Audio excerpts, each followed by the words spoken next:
Epistemology is first philosophy from a phenomenological standpoint. Yes. The idea of whether or not we can have successful cognitive contact with reality. What does knowledge even mean? Can Christians know that they know that they know? Was there a moment that you chose to believe in God and dedicate your life to Christ? And did knowledge and evidence play a part in that? There's nothing good about me that isn't something God, as it were, twisted out of a vice.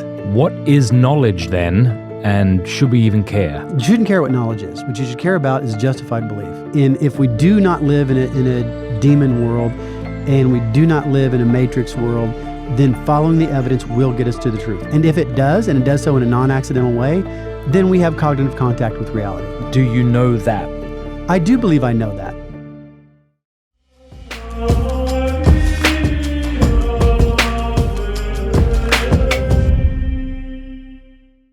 G'day everybody. There are certain interviews that I do that will stay with me forever, and this is one of them. And so I'm asking you to trust the process of this interview. I had a plan to talk about epistemology, that is to say, can we have successful cognitive contact with reality, and what is knowledge anyway? And we most certainly discuss that. I would say probably 2 hours of this very long interview, we get into that. But just like my interview with John Crist, if you watched it, we began talking about stuff, and then John really opened up beautifully about the struggles he's had in his life. And so I'd say throughout this interview, it just changed. The interview changed, and I decided to follow that tributary. And Dr. Dougherty opened up about a really dark time in his life where he committed adultery, had a child out of wedlock, how he went into psychosis, how he went to 12-step, how he had temptations to unalive himself. And I thought it was really honest and really beautiful, but not for the faint of heart. So if you have children, watch this first before showing it to them, if you do, in fact, decide to show it to them. Thank you. This is the nice thing about long-form discussions is it usually takes 20 minutes to get into one. Yeah. A lot of the best ones, the guest will at some point say, so when do we start? Yeah, exactly. That happens all the time on a lot of the podcasts. All right, so we're started. Yeah, that's right. Now, Trent Dougherty, how are you doing? Like, that's the exact opposite of what I was talking about. That's right. Yeah. So we are going to talk about, I'm so excited. I really am. I would say my favorite branch of philosophy, not because I know much, but just the thing that really tickles me is epistemology. The idea of whether or not we can have successful cognitive contact with reality. What does knowledge even mean? Can Christians know that they know that they know that Christianity is true and all that? And dude, you're the man on this topic, I tell you. Well, I certainly have been bequeathed a good training. So I am a grandson of Gettier, a grandson of Chisholm. Mm-hmm. My training was just amazing. And that I have to give a lot of credit to the amazing training that I received at Rochester, which is, of course, the source of evidentialism. Mm-hmm. And I noticed that you really quoted the phrase from Linda Zagzebski, cognitive contact with reality. And Linda is a wonderful woman, a mentor of mine, a great Catholic. It's been my honor to go to Mass with her, kneel next to her in Mass. She's a very, very wonderful person, human being outside of philosophy. She's been a great, all of her students will just all avow that she's such a great mentor when she was at the University of Oklahoma, where she's now emeritus. She's a wonderful person. And even though epistemologically we're on, in certain respects, opposite ends of the spectrum. She's a virtue theorist, an externalist in a sense, but I love her phraseology of cognitive contact with the world, because the reality is, even though an arch-internalist, arch-evidentialist like myself is going to be categorized oftentimes very opposite of that, the reality is it's more like I'm just more interested in the internal picture, the internal side of things. Mm-hmm. And there is no such thing as an internalist theory of knowledge. People get this wrong all the time. Can I just pause you? I'm afraid you think I know more than I know. Because I used the word epistemology, and I had that great quote about contact with reality. And I probably know some things, but I don't know a lot. And a lot of people who watch don't know a lot. So you cannot speak down to me. Okay, so like even a lot of these words. Is that a command or is that a... no, it's just... Don't you dare speak down. You're like, enough of that. I'm tired of this already. So maybe just to frame the discussion, I'll just tell you this. When I was 16 years old, I went through a bout of solipsism without knowing what it was. Mm-hmm. and would open up my door of my bedroom quickly to see if I would catch the void. Yeah, that's right. Yeah, and I was so afraid that my friends didn't exist when they went home for the night. And this was, I don't know, maybe I just liked the idea of being interesting, or maybe I actually was. But this is what, so I want to talk about what can we actually know. And so wherever you want to start is good with me, but we probably should start at the beginning. Well, so that sort of experience, I think what it says about you is that you're a person who's interested in the other. And it is the fact that we are, to a certain respect, trapped inside our own minds is horrifying to those who love connecting with other people. I'm a person who loves connecting with other people. And it is so much harder than you'd think it should be. It should be, you should be able to say what you think, and that should be transferred to the mind of the other person. But it's super, super hard. When I was editing my first book, Evidentialism and Its Discontents, I gathered some of the greatest epistemologists in the world. We had a very clear agenda. They're going to write these criticisms of evidentialism, and then Rich and Earl were going to write replies, and, typical dialectical sort of situation. And all these guys liked each other, by the way. Everybody had a lot of respect. Everybody in the book had a lot of respect for everybody else in the book. Yeah. So they're the super intelligent people, super respectful people. And still, as an editor, I had to keep going, that's not what he means. That's not what he's saying. Go back and look again. Oh. Look at this passage, read, pay attention to this sentence and these words in this sentence. Yep. You're missing what he's getting at. And I never tried to catch the void, asleep, but there, a similar situation for me was I came across early in my reading Sartre's statement that hell is other people, because there are times when, and this happened recently, and downtown Nashville is full of just so many people. It's packed all the time, and I was up in Jelly Roll's rooftop bar, celebrating Valentine's Day with my wife, looking down at the people and just thinking, I don't know what they're thinking. It kills me that I don't know what they're thinking. It kills me that I can't instantly and omnisciently know for all of them, what are you thinking about? What are you wondering about? Yeah. How can I help you? How can I, correct you? How can I learn from you? The barriers of personal identity that prevent us from direct mind-to-mind contact is an existential issue for me. And so it is important to me to think about how do I learn from other people? How do I let their knowledge or justified belief, or how can they be guides to me to reality, and how can I be guides to them to reality? Because that really is my animus epistemologically, and it always has been. All right. It's always been social. It's always been relational. It's never been me and only me. And so as I've built my epistemological perspective, it's always built around other people and teaching them, learning from them, and adding in collectively. And probably I will spend my dying years or my latter scholarly years thinking about one thing and one thing first and foremost, which is the concept of the communion of the saints. That is honestly the thing that I think about most now, more than anything else, is the doctrine of the communion of the saints.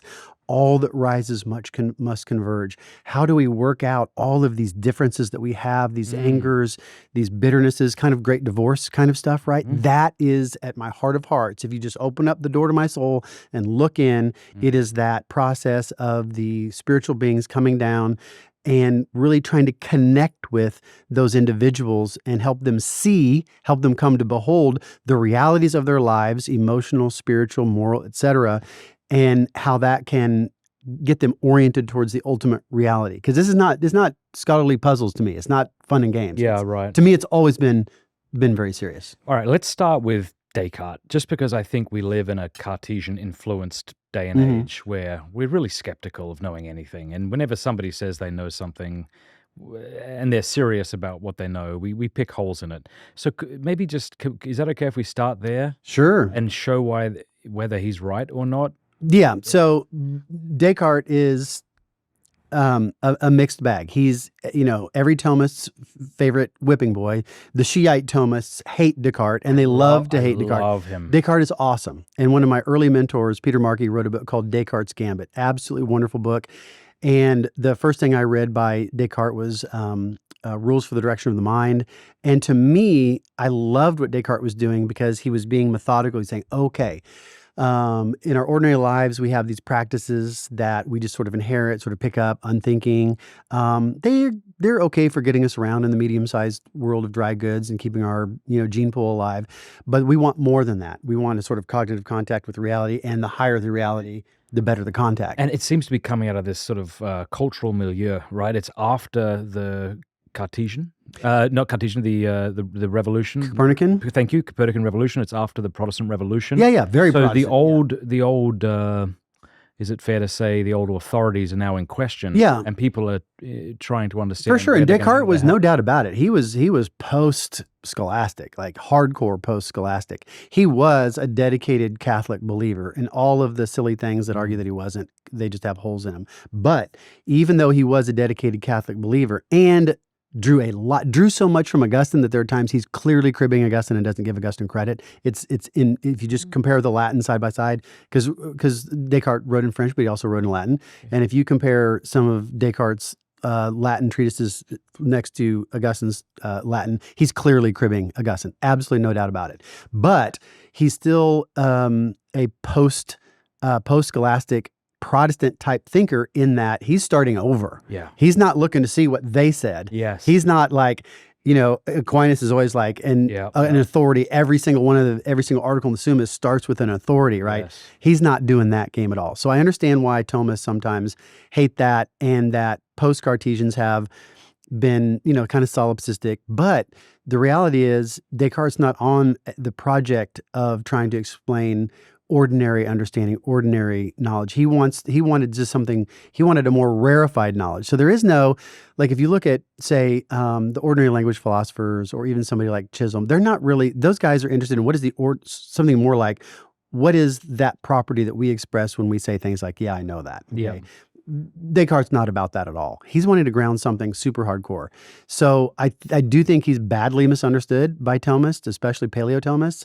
And I think that what we should learn from Descartes is that he's right. We do start from within. I'm sorry, but that's the only place we have to start, is with our experiences. And yes, the world is ontologically prior to our knowledge of it, but epistemology is first philosophy from a phenomenological standpoint. Yes. And this is why I love the fact that Carroll became our greatest pope of my lifetime, and the pope that I entered the church under, because his love of phenomenology led me to read Husserl pretty early on. And even though I made my name as an analytic philosopher, and I stand by that sort of analytic rigor and that detailed investigation, I'm actually pretty well read in Gabriel Marcel, French Thomism, early 20th century French Thomism, scholastic manuals. If you can name a scholastic manual, I've read it hard, and I've just lived by that stuff.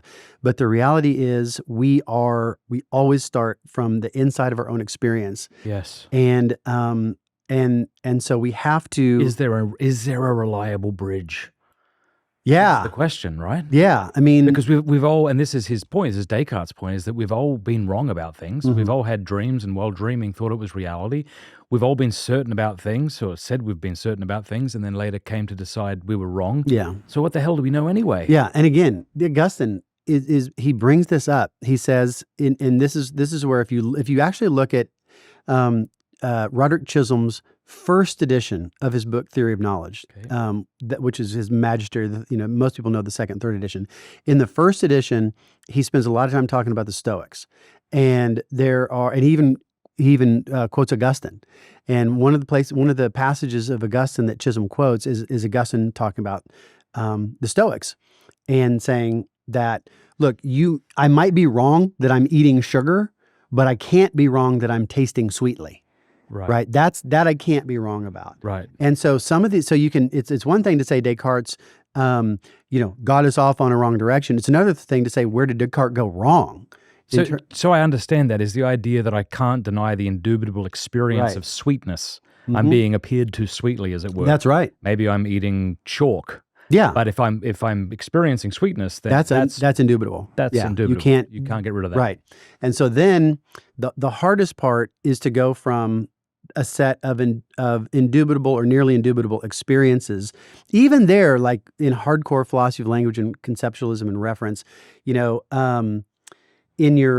is a thought, this is thus, or that is thus. There's like, what actual properties are you ostending in your mind when you have the thought, that's sweet? What does ostending mean? Just to point. Okay. Just Latin, just literally pointing. And so when we point to things in our minds, I take this very nice cappuccino, by the way. Yeah, good. Yes, take your time. And so that's actually really good. And can I put on hold here and say I'm so super stoked to be here, man. Oh, thank you. I mean, I am radicalized. I am a legit member of the Fradical religious right, and I am here to make Aquinas great again. Well, I'm so honored to have you. I first came across you in your little debate on Cameron Bertuzzi's channel with that atheist fellow. Oh gosh, what was his name? Tom Jump.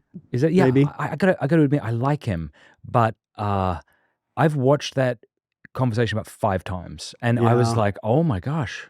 You did so excellent in that. Well, then it was Aaron Raw, and then it was Tyler Fiction, and then it was these ortho bros, and we'll get to that later on. I found out YouTube is quite a different world and land than I thought, but what you're doing here is it's God's work, man. I mean, this is like, it's so wonderful to see what God has blessed you with here, and that your faithfulness has paid off in this sort of framework. So I'm super excited about that, and I don't want to not acknowledge that. Okay. Well, that's very kind of you. I once heard a priest say, Lord, use even my bull crap as manure for their growth. There you go. That's my continual prayer. There you go. Lord, use whatever you want for your glory, even the failures and the ego and all the stupid things.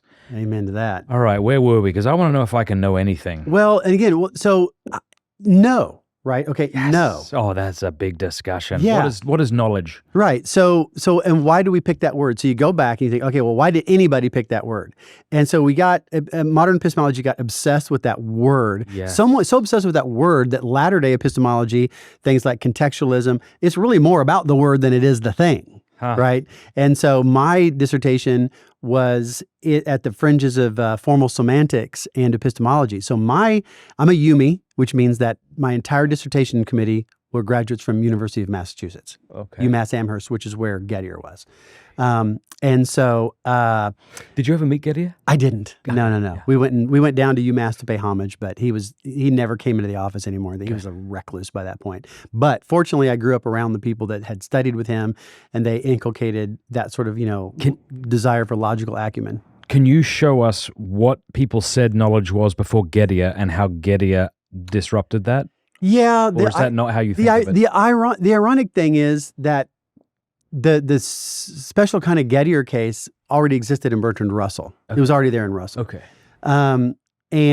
And the reality is, I don't know how widely this lore is known, but so Gettier published that in 1963, right? So this is at the beginning of publish or perish. And it used to be that professors, you'd write 2 books in your lifetime and that was it. And anybody who published more than that was gauche, right? That was like low-minded to always be throwing your thoughts out there, right? Yeah. So, but it's the 60s, we're moving into a new era, and the deans were like, bro, you got to publish something. You just have to. He's like, why should I publish anything? Everybody knows, everybody knew Gettier. He was great. He had a great reputation, but he's like, fine, I'll write something. And he writes this tiny little paper, gets like 10,000 citations, and is like, there, is that good enough for you? So he didn't care about this at all. Wow. Gettier didn't do epistemology. Gettier did metaphysics and philosophy of language. Yeah. Okay. So for those who are don't even know who Gettier is, don't even know what the philosophical definition of knowledge is, catch us up. So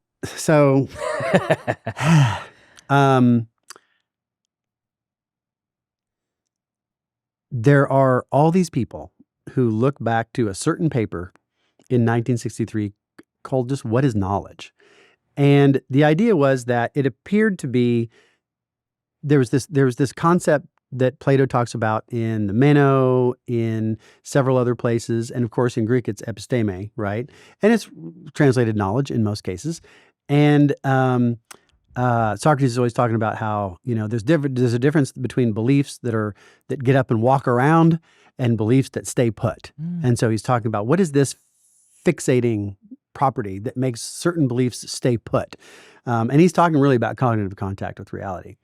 And so so Gettier says, okay, well, that's kind of interesting. Like it seems like knowledge is justified true belief. And that gets the cases right for the most case, but then for the most part, but then he's like, but here's these other cases where you have justified true belief, but it doesn't seem like it's knowledge. And so those are now called Gettier cases. Can I slow things down a bit? You're at a much higher level than I am. So I vibrated at a very high frequency. For those at home, so why can't knowledge just be belief? It's like, well, you can believe something and it be false. Yeah. Okay. Why? So then why can't it be true belief? Mm-hmm. Well, because that could be a guess. Yeah. Right? So it's raining in Tokyo. Right. So you look at these. This is kind of like Mill's method. You isolate an individual property and you vary it, and you see like, okay, so I would say, I look over the bookshelf and I look away and I think, I think most of the books on that shelf are blue. Okay. Is that right? Yeah. Is it? It's got a plurality. It's close to being a 50% blue, I'd say. Right. Yeah. But if I, even if I formed that belief, it would be a very weak belief. Yeah. Right. And so if you said, is that something you know? Do you know that? I would be like, no way. No way do I know that. I believe it. Yeah. But because I got a decent look. And so real quick, what's belief mean then? So just you're allowed to be a little glib here. Like, right. Give me a basic working definition of belief. Right. Then. So I actually like a phrase from Aquinas called "to think with assent." Okay. And so you can. So let's start. Let's let our conceptual unit be. Let's just start with the conceptual unit of a proposition, and a proposition is just, let's call it maybe an item of information, like that we are on set. Mm-hmm. Okay. Now, that proposition can be the content of lots of different types of mental states. Okay. So I can host that proposition in the optative mood. I hope we're on set, because if not, you've got a really weird looking house. This is creepy, man. You got cameras and microphones everywhere, right? I hope we're on set, right? So that's hosting the proposition that we're on set in the optative mood. Okay. I can also host propositions in a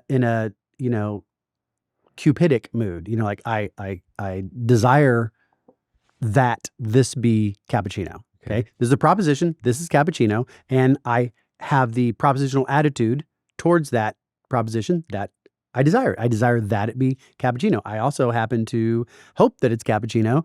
And so there's a proposition and then there's a propositional attitude. Propositional attitudes are mental states that intentional beings with thoughts, have towards propositions. Okay.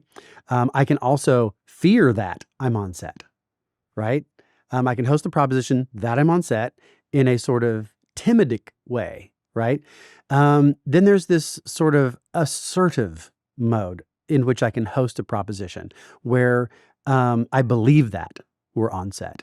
There I'm hosting the proposition that we're on set in a way that is affirmative of that proposition. Yeah. It's something that acceptance? I am acceptance is fine. I'm accepting it into my map of the world.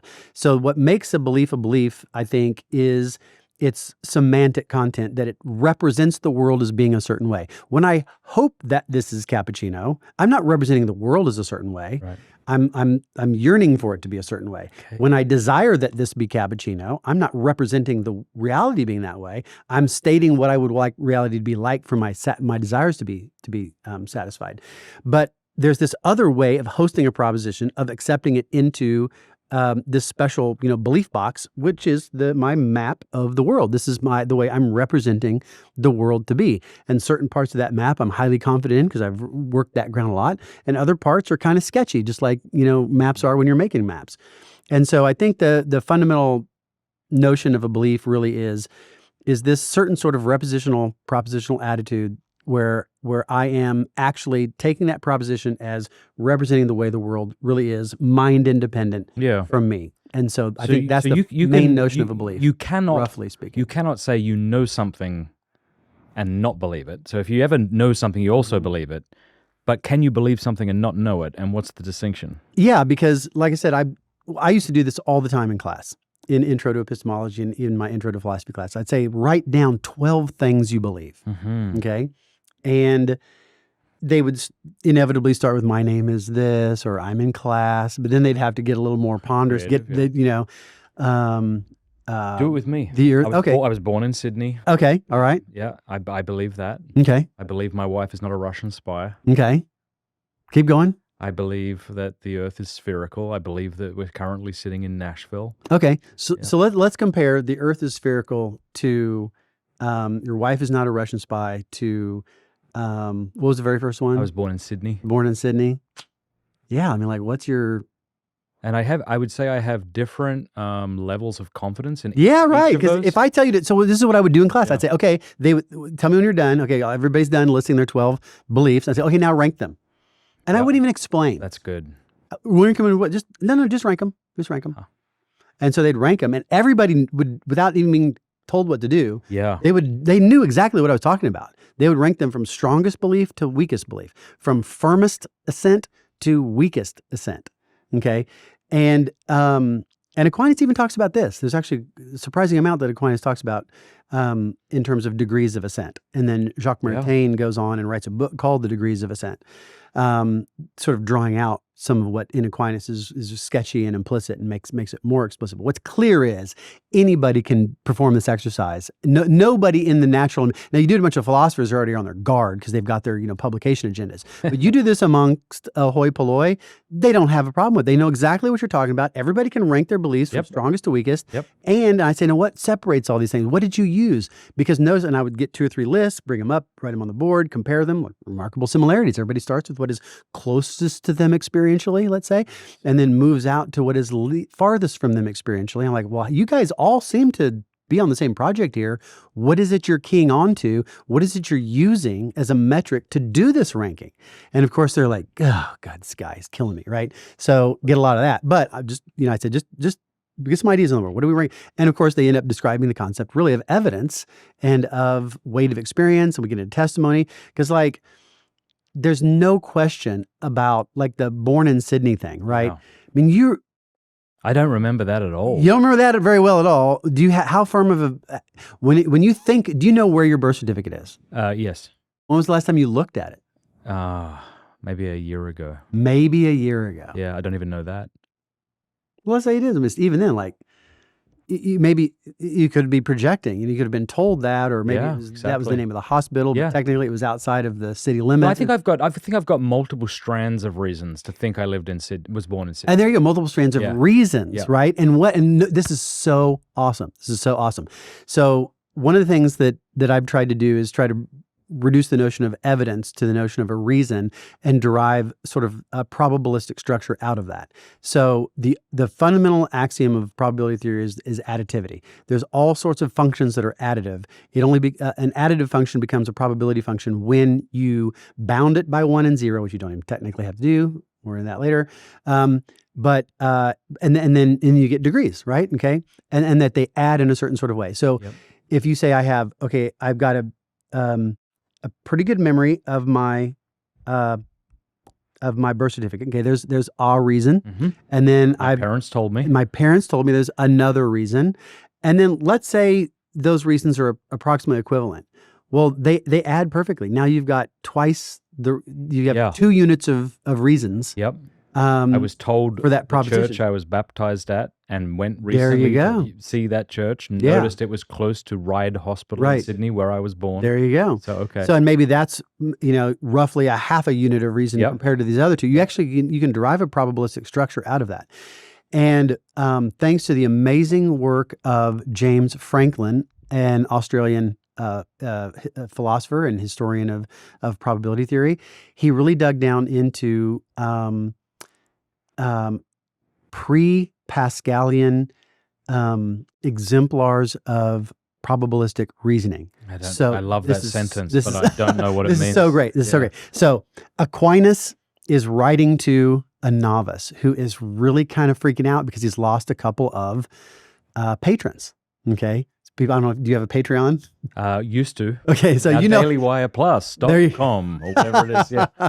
But I know people that rely heavily on their income for Patreon, and when people, they get nervous about it. Well, that's been going on for well over 1,000 years, and so this novice has written St. Thomas saying, "Oh man, Thomas, I'm lost like 3 patrons this month. I'm a little worried." And Thomas says, "Don't worry about it, man." He's like, "Some fall, some add.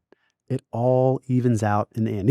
He's literally like basically saying it's the law of averages. You know, it's like the probability you're just going to go up, you're going to go down, but there's going to be a central point that remains approximately the same. And then you go back and you look at the legal theory of testimony. Okay, in the early Middle Ages, that they partly took over from the Roman system. So in court, the testimony of a bishop is worth 4 parish priests, and the testimony of a parish priest is worth 4 peasants or 2 lords. Okay. Yeah. Now this is like the math is trivially easy to start building a probability theory out of that because it's just ratios. Right. And so we understand the notion of a weight of reason. We understand the notion of weighing reasons. And out of that, you can get this idea of, well, what is the weight of reasons that I have? And in particular, for proposition or its negation, which one has the better weight of reason behind it and to what degree? Because if you've got a ratio of, I've got 4, if it's a 4-to-2 ratio, okay, well then I should be 67, that's 67% probable, right? That's a sort of artificial precision, but my point is simple common sense notions of the weight of a reason tracks standard Kolmogorov probability theory. And so when formal epistemologists like me are doing this fancy schmancy probabilistic epistemology, all we're doing is regimenting something that is actually not only common sense that every one of my freshman students could figure out without being tutored. It also goes back and sort of helps explains and is a rational reconstruction of what's going on in early, legal theory of testimony and evidence right there. So that's a lot, but my main point there is that this stuff is common sense. Yeah. And that what happened in the post-Gettier world was people sort of left behind the world of common sense. Nobody's looking back to see how many bishops' testimony weighed against a peasant, because you could do the math. Like one bishop's worth like 12 peasants. Yeah. They're asking a very different kind of question, and it's influenced by this British school of thought called ordinary language philosophy, where they think you just sit back and think about the words. I did an interview with Richard Swinburne where I talked a lot about his education, his early education, and he talks about how in those days you didn't question ordinary language philosophy. I mean, that was what it was. And so they didn't care about historical precedent. They didn't care about any of this stuff. They're just like, okay, well, let's look at this word and let's look at these examples and then let's come up with counterexamples and let's try to, and then you end up with something completely opposite of ordinary language philosophy so it sort of starts in that mode where you're like, well, what is knowledge? Let me think about how the word is used. But then you end up with all these epicycles. You couldn't be farther from ordinary language or common sense. So I love coffee. I love it too much, and we have tried a lot of different coffees over the years, but our sponsor, 7 Weeks Coffee, is the one that is currently stocked and brewed in our house. It's not just great coffee, it's a brand built around values that my wife and I take seriously.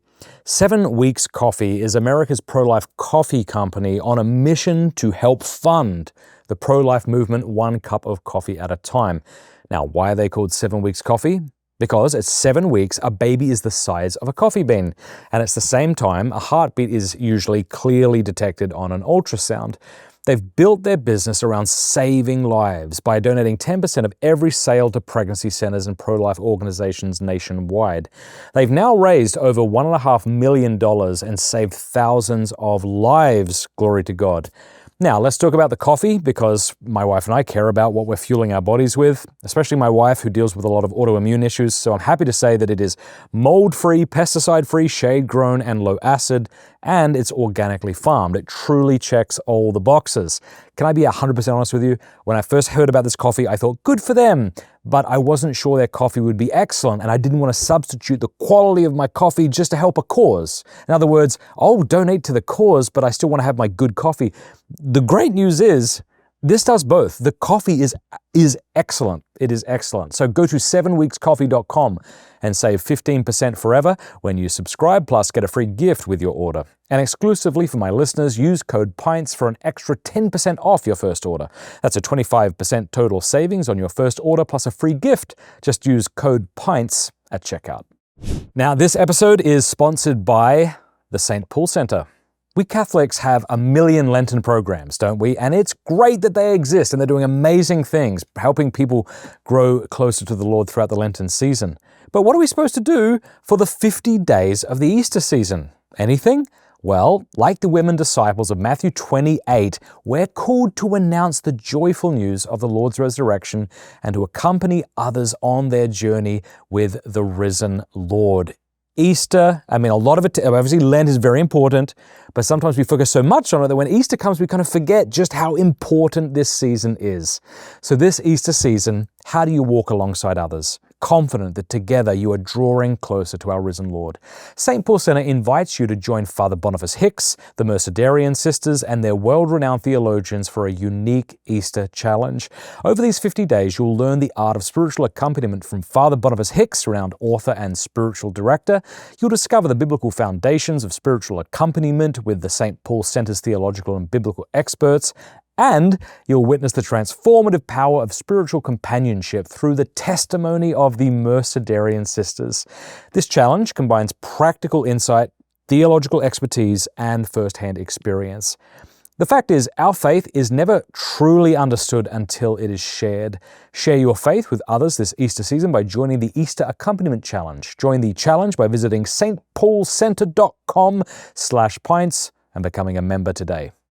Feel free to take a cigar if you want one. I don't know if you do. I will. One thing I'd like to get to is this: we seem to treat religious beliefs differently to other beliefs, and we tend to expect our religious beliefs to be impenetrable and indubitable in a way that we don't expect for other beliefs. And I think that's partly what makes us nervous when we ask, "Well, do I know?" I remember once hearing a preacher say, "Yeah, but do you know that you know?" Yeah. You know? And I thought, well, bloody hell, I don't know. I mean, if you asked me, you could press me right now on whether I know my wife's a Russian spy. 12 questions in, I'm like, look, I don't know, but I know. And so what do I mean by the word? I mean, I've got reasons to think it's true, and I accept it as true, and I don't need some inhuman standard of knowledge before I accept it as such. Hang on, let me just ask you this though. Do you understand what I mean about the anxiety the Christian feels? Absolutely. And how unfair it is when the atheist presses him, which is why I think modern atheists try to escape the burden of proof, though they certainly have one, when they press you. But in other words, they could have pressed me on whether I'm currently in Nashville, and at some point, I don't know. Yeah. Fine, I don't know. I'm not 100% sure I'm in Nashville. As you ratchet up the standards, your confidence that you know goes down. So much so, and so reliably, that this group of epistemologists or philosophers of language called contextualists literally think that the word, quote, knowledge expresses a different property depending upon what standards are in play in that conversation. Okay. That's how loop the loop they go based on that correlation. Did that ever bother you? Because, by the way, I think anyone who holds any belief, including the atheist, the same thing could be done to them. I mean, they could get pressed into not knowing. But I guess I'm asking more of a psychological or sort of a pastoral or personal question. Like, have you gone through a stage maybe before you studied epistemology where you were like, I guess I don't know how sure I am? No, I didn't. Okay. And part of the reason is I have just been an inveterate probabilist by nature my whole life. I love it. Explain what a probabilist is for those at home. This binary notion of know or don't know never appealed to me, was never part of my experience, was never anything that I was never tempted to think in that sort of binary way. It's kind of like, so I grew up in a really weird milieu. Okay, so I was born in 1971, just a little bit before the end of the Vietnam War. Okay, right. And so in my world, my young world, there were still a lot of hippies around. But my dad was, from the country, from redneck land. My dad's a very intelligent businessman, successful, but he came out of what is undeniably a redneck, like Duck Dynasty. Like, I am not kidding you. That is my family. My grandfather was the first living inductee into the Waterfowler Hall of Fame. And I am a junior champion duck caller. Come on. I'm not kidding. Dude, if you got a duck call around here, I will mallard highball you into oblivion. All right. I promise. I accept it as true. And so, So my mom's. But this idea of being a probabilist. Have you already started the scotch? Not yet. You wait. This idea of being What's going to happen after the scotch, Matt? The probabilist. This is really good. This idea of not viewing things in a binary way. Explain that to people. Well, say, do you know? Like, well, I don't know, but I have excellent reasons to believe it. Where would it possibly make a difference if I have this thing that you know? And notice how when you stress it. Yeah. So you say, think of how differently we intone. Yes. No, right? Yeah. You say, do you know you're in Nashville? Hey, yeah. Did you know that somebody comes? They know I love Jelly Roll. Okay. Like Jason. I think I don't know anything about him, but good on you. Yeah. I don't know if you can pull this off, but like he's the sort of person that a lot of Christians need to be talking to right now. All right. He's recently really either become a Christian or become very serious in a different way. He's got a lot of pressure on him because he's a very, very big star. And there's sort of a battle for him, who's going to claim him and what kind of Christian he is. He's in a very, very, very hard position right now. God bless him. But he's really got his life together. And he's a musician, he's rapper a musician. or something. I don't know. He used to rap. Now he's country music. He's one of the biggest country music people in the world now. He was just You probably know who it is. You probably know. We're in Nashville. I don't know if you looked outside. If you just Are we though? fly, yeah, that's right. You just fly into the Daily Wire bunker and fly out. Yeah. Try hitting downtown, There's actually man. underground tunnels that. No, but this is a good question because you say, "Do you know you're in Nashville?" Yeah. And then you go, "But do you know?" Right. That's you're my in point. Yeah, Nashville?" you intone it, and then you change the nature of the conversation. Talk about why that's an unfair way of phrasing it, or the intonation is unfair, or because you don't. So David Lewis, who's widely considered one of the very best philosophers of the 20th century, had this great paper called "Scorekeeping in a Language Game." Okay, scorekeeping in a language game. Ludwig Wittgenstein, very important early 20th century founder of analytic, or important influence on early 20th century analytic philosophy, had this big idea that language operated like a game. Okay, lots to go into there, but let's just get the intuitive notion there. When you issue that term with a different intonation, without saying it explicitly, it seems like you've changed the rules. Yes. Right? And then I think, well, I feel like something's just changed. Yeah. If you say, hey, did you know Jelly Roll has a place downtown in Nashville? I go, yeah, I know. Okay. I know. Super casual. And what would it take for me to answer in the affirmative to, yeah, I know. I saw a TikTok reel, right? Super easy to say, that'll do. Yeah, exactly. I like it. That'll do. I know. But then when somebody says, do you know you're in Nashville? We're not playing the same game anymore, right? The game has changed. Now, there's ways in which that's good and there's ways in which that's bad. So the Socratic project, Socrates was an agitator, and Socrates was interested in digging deeper. And so he would say, and this is actually going to trace us right back to the internal theory of evidence, by the way. It's a perfect rabbit hole that just circles back on itself. When you say, well, how do you know that? Well, how do you know that? Well, how do you know that? Well, how do you know that? As you keep answering that question, you can say, screw you, you're a philosopher, drink this hemlock, go away, die, I hate you, which is kind of how they did. Often treat. It's what they did, and it feels like that, man, being a philosopher in ordinary society. Because, I can't tell you how often, people often say to me, why are you grilling me? Yeah. And I'm like, oh, I'm so sorry. That's not what I'm trying to do. I'm so interested in your thoughts. Yeah. I'm so interested in your thoughts. Why are you grilling me? Why do you got to, everything I say, you got to, I'm like, point out everything's wrong. No, I'm just trying to learn. I'm trying to figure this out, right? Yep. So the Socratic spirit, is strong in this one. From the moment I read the primary Socratic dialogues, played Apology, Credo, and Phaedo, I was hooked. Absolutely hooked, because I love that digging that makes you deeply unpopular. Yeah. And if you poke in power structures, then you become really deeply unpopular, right? And endangered in certain ways. You poke at power structures and you question them, they are threatened, and they feel that sense of danger, and then they want to contain you or eliminate you or remove you, cancel you, whatever you want to call it. They want you out of the picture, not asking questions, right? So Socrates says the most mundane.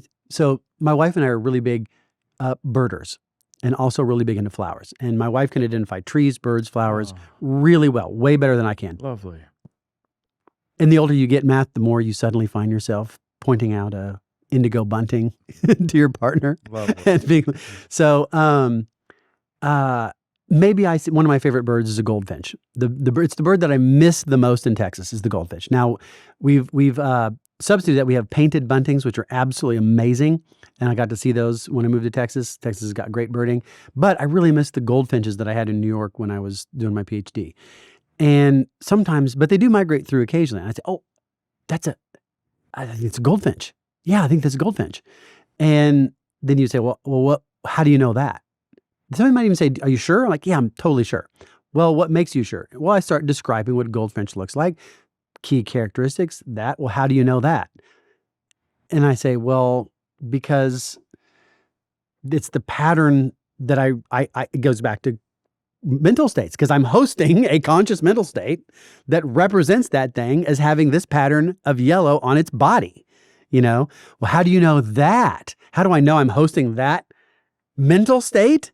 Well, I'm directly acquainted with it. There is, it's almost like the game is changing. The game is changing, which means that, but because the game changes, I'm not undermining that knowledge.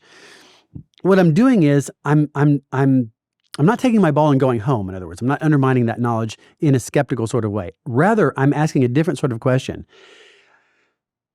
What are the foundations, the absolute, utter foundations of my belief to that? And no matter what belief you start with, it comes back to the same thing. It comes back to experiences. Okay. It comes back to experiences, whether they're simple, vivid sense impressions, where you're hosting what are called phenomenal qualia of redness, roundness, certain dimensionality type properties, or even think about things like no part can be greater than the whole of which it is a part. Well, that's like, well, how do you know that? Yeah. Well, I can't prove it. Yeah. It's a conceptual truth. You see it or you don't, Yes. right? You see it or you don't. Okay, well, what's that? There's just something it's like to see it. Yeah. When I think about the transitive property, if A is equal to B and B is equal to C, then A is equal to C. When I think about the transitive property, I can't not see it as true. I can't not see it as true. I'm stuck with it. And so that becomes a part of my foundation because I'm stuck with it, right? And so justification is partly about what more can you do? Right? Yes. And then you get into holistic justification, things like that. There's a lot of the story left to tell, but the reality is if we aren't going to crucify Socrates, then we have to be the Socrates and say, well, what's that based on? What's that based on? What's that based on? What's that based on? You got nowhere else to go but experience. Yeah. Your innermost experiences. That's the only thing you have to work with as fundamental atomic building blocks of our intellectual lives. Yeah, some people are very threatened by that, and that's the bedrock. Yeah, there has to be bedrock. Because if you had, I know you know this, but for those at home, if you had to have a reason for believing everything you believed, you would never believe anything because you would have an infinite regress of reasons, so you'd have no start. Yeah, and there are people that are, that infinitism is a thing, very creative, but it's a philosopher's toy, really. And then, like I said, there's holistic theories of justification, open to all of those things, but they're all overlays on top of our fundamental bedrock experience. Yeah. And I love how many precursors there are to these great insights prior to the rise of analytic philosophy. So do you remember the real name for Lewis Carroll? Remember Lewis Carroll's real name? No. The Reverend Charles Dodgson. Okay. In Cambridge, I went to his the little candy shop that was based in Alice in Wonderland was based on, and so Charles Dodgson was actually basically a math teacher and a logician, and he wrote volumes and volumes on foundations of logic. And he published an article in the journal Mind, I believe it was, which is to this day, or at least till very recently, a major journal of philosophy, analytic philosophy in the 60s, 70s, 80s, probably into the 90s. And it was called On What the Tortoise Said to Achilles, or vice versa. Okay. And he sort of does a Zeno's paradox of logical reasoning. So, do you remember what the rule of Modus Ponens is? Yes. If P then Q, P therefore Q. In most axiomatic logical systems, that's the fundamental axiom in a lot of systems. Yep. So what grounds that? Like, I think, okay, well, if I know one thing, if I'm reasoning, if P then Q, P therefore Q. Right. That's pretty rock bottom, but why accept that? Yeah. Why accept Well, that? okay, yeah. How do you know that's truth preserving? Because I can't see how it could be You otherwise. can't see it. Some people are like, well, here's how we know. There's a thing called a corresponding conditional where we form a conjunction of the premises. Yep. And then the conclusion is the consequent of the conditional, Yep. which is the antecedent is the conjunction of the premises. And we do this thing called a truth table, where we assign every possible valuation of truth and falsehood to the premises. This and then is like putting nature on the rack, but putting truth on the rack. in a way, I like that. Yeah. That's pretty good, right? But in a truth table for an axiom, in every outcome, it comes out true. You cannot assign true and false values to the atomic elements in such a way that the overall proposition doesn't come out as true. And it's just, there you go. There's your grounding. And then Carroll's like, okay, so what you're saying is, if the corresponding conditional is true in all cases, then modus ponens is valid. Its corresponding conditional is true in all cases. Therefore, I just used modus ponens, right? You cannot escape this, man. You cannot escape it. The rock bottom epistemologically is that which is obvious to us, that which we cannot see as other than true. And so this is what, in fact, the term evidence, is really the early employments of that term evidence were different. It was like evidentness. Okay, evidence was a property of like a proposition. It had evidentness to you. You couldn't see it as not evident. It shone its light of truth to you. Right? Kind of reveals itself. It revealed itself to you. Absolutely. And this is where you get back to types of epistemological writings before and outside of the analytic tradition, like Michael Polanyi's personal knowledge. I don't know if you know who Michael Polanyi is, but you're going to love him. Okay. He was, I believe, Hungarian-born physical chemist who escaped the Eastern Bloc under Nazism, moved to Great Britain, and was also a philosopher. He was such a good physical chemist. His son ended up winning the Nobel Peace Prize, and I think he's still alive in his late 90s. But this guy, Michael Polanyi, will blow your mind. Amazing, amazing fun figure. And then Jacques Maritain, a wonderful figure, early French Thomist, and his wife Raisha. If you wanted something really interesting, if you want to study cool foundations of early 20th century Thomism, look at the conversion of Jacques Maritain and his wife Raisha, who were both geniuses and both wrote poetry. She was primarily poetry and art. He had this idea of co-natural knowledge. And these are intuitive modes of knowledge. And sometimes analytic philosophers hate this sort of talk, but the reality is, this is personalism. This is why, even though I'm an analytic philosopher, sort of my core view is personalism. Like, why am I an internalist? Yep. It's really part of a bigger whole called personalism, where we start with persons. Our conceptual unit is the person, and of course, God is a person. And when Descartes, and so it's no surprise to me that Descartes' bridge, as you put it earlier, from our internal experiences to the external world is in fact God Himself. And God's character. Note that. And that his reasoning to God comes a priori. It doesn't come from experience itself, but it does come from that which is evident to him. And then Linda Zagzebski, Cognitive Contact with the World, got this amazing concept called omnisubjectivity. I published an article on this, I think it was in a volume on pain, edited by Eleanor Stump. I can't remember. But Linda Zagzebski's work on omnisubjectivity is amazing. It's about God's ability to have our experiences even from the first person perspective. What? Yeah. It's amazing. Yeah, man. It's a mind-blowing Do you accept that? concept. I don't want to go down a rabbit hole. I criticize it. Too much, I criticize it in this article. No, I can't imagine God knowing what it's like to sin. I could think God would know that's the first, what it's like for me That's to right. sin. That's the first objection everybody comes across. I do, in fact, try to detail that objection. I wish I could remember where I published this, but most scholars, when they... If you remember, text me. I'll put it in the I will, yeah. Because mostly just to point back to her work. Yeah. I mean, all I do is I'm trying to, like, with the case with Linda, I am a dwarf standing on her giant. She's the giant, I'm the dwarf, and I do work really hard in that article to tease out some finer points. But she's great at bringing forth these big concepts, and you're just like, whoa, yeah, I need to think about that. I don't want to interrupt you. Were you wrapping that up, or did you have somewhere you wanted to go with that? Because All right, this is not Go for it. All right. Go for it. So- Otherwise, I'll go all day. Yeah, so I think of to use Plato's cave, right? So you think, okay, here we are within ignorance, and we know that we get things wrong, and we wish that we could have access to things in the way that they actually are and know them as such. And I think of Descartes trying to sort of get out of this cave by building a ladder, right? And so you start with the cogito, that's the first plank, perhaps, and then you have his second, which might be his argument for God's existence, which I'm not sure is very good. And so suppose you believe it holds true, and so the rung holds, maybe you can make your way out of the cave. I think Descartes thought you could. But what's bananas, right, is within how many years do you have Hume and Nietzsche and others denying even that first rung of the ladder?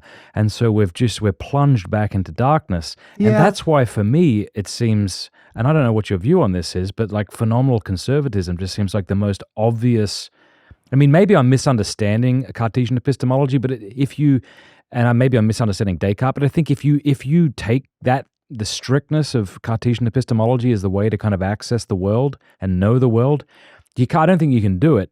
But I think phenomenal conservatism is the more modest approach, and it's the way we approach absolutely everything else in life. It's just how we do it. Right. And so when you start approaching Christianity with phenomenal conservatism instead of Cartesian epistemology, I think you just take a sigh of relief. Yeah, and I don't deny that at all. I do want to protect the historical Descartes because, as I said before, I don't think that was his project. I think his was more. I think he was just doing something different. He wasn't saying everybody needs to do this all the time. He was just on an exploration of, what if I do want to ground everything? What is the absolute rock bottom that everything can be built on? But I don't think he expects, my grandma to go through the cogito and necessary existence and all of that. And then from that to God wouldn't let me be systematically deceived to I'm not systematically deceived to, grass is rather, it's more something, it's actually more like what John Locke has. John Locke's more like an inference to the best explanation from our experiences. Yeah. And that the principles of inference are them, like I said, those are things we can know a priori. Those are things that we can't see as not true. Those are things that are natural to us, preferring explanations that have certain properties or certain patterns, and as a result, we see the world as other than us. It's not like there is an otherness built into our experience. In other words, this is Polanyi and Maritain, and there's an otherness. I don't perceive you as just an image on my screen. I truly perceive you as other, as an existent individual. I see you as that. And you want to talk about something hard to defend with discursive reason, that you're another mind. 100%. This is what led me to that solipsism to begin with. Yeah, very, very hard. Yeah, I can't prove that. And that's why a person. Plantinga's first book was God and Other Minds. Yeah. Was because his and Al's been a great mentor and friend to me my whole life. We were also opposites in a lot of ways, but not really. Once you get behind the sort of shallow understanding of their views, a lot of these people are on a lot closer common track than you think. But what Al was, his fundamental point in God and Other Minds was, look, we believe quite rationally that you're another mind, and you believe quite rationally that I'm another mind. Yes. And we don't do that through discursive reasoning. And I have no immediate access to Right, not at all. And if you try to lay out the premises, it could be a good philosophical argument, right? You could say, okay, it's a valid argument. But that's never why anybody has ever accepted it. Ever. And of course, if you crack my head open and see my brain, you still haven't proven my subjectivity. Not a thing, right. And so there is something about this seeing as, that never got the attention within analytic philosophy that it really should. Seeing as. It's built into my experience of you that you are another mind. It's not like some extra thing. It's not like there's the visual coordinates plus this added belief. It is instinctive and automatic, and in the way that our reasoning is this way. But wouldn't that be the case if I were a cyborg? Wouldn't you see me as a person if I was a very sophisticated one? Sure. Yeah. But then the question is, what's the argument, right? And so from the tradition that I come from, through the Chisholm line, we treat, and I was born and raised in Missouri, the Show Me State. Mm-hmm. And back when every graduate program was starting their first blog, ours at Missouri was called show me the evidence or something like that, or show me the argument.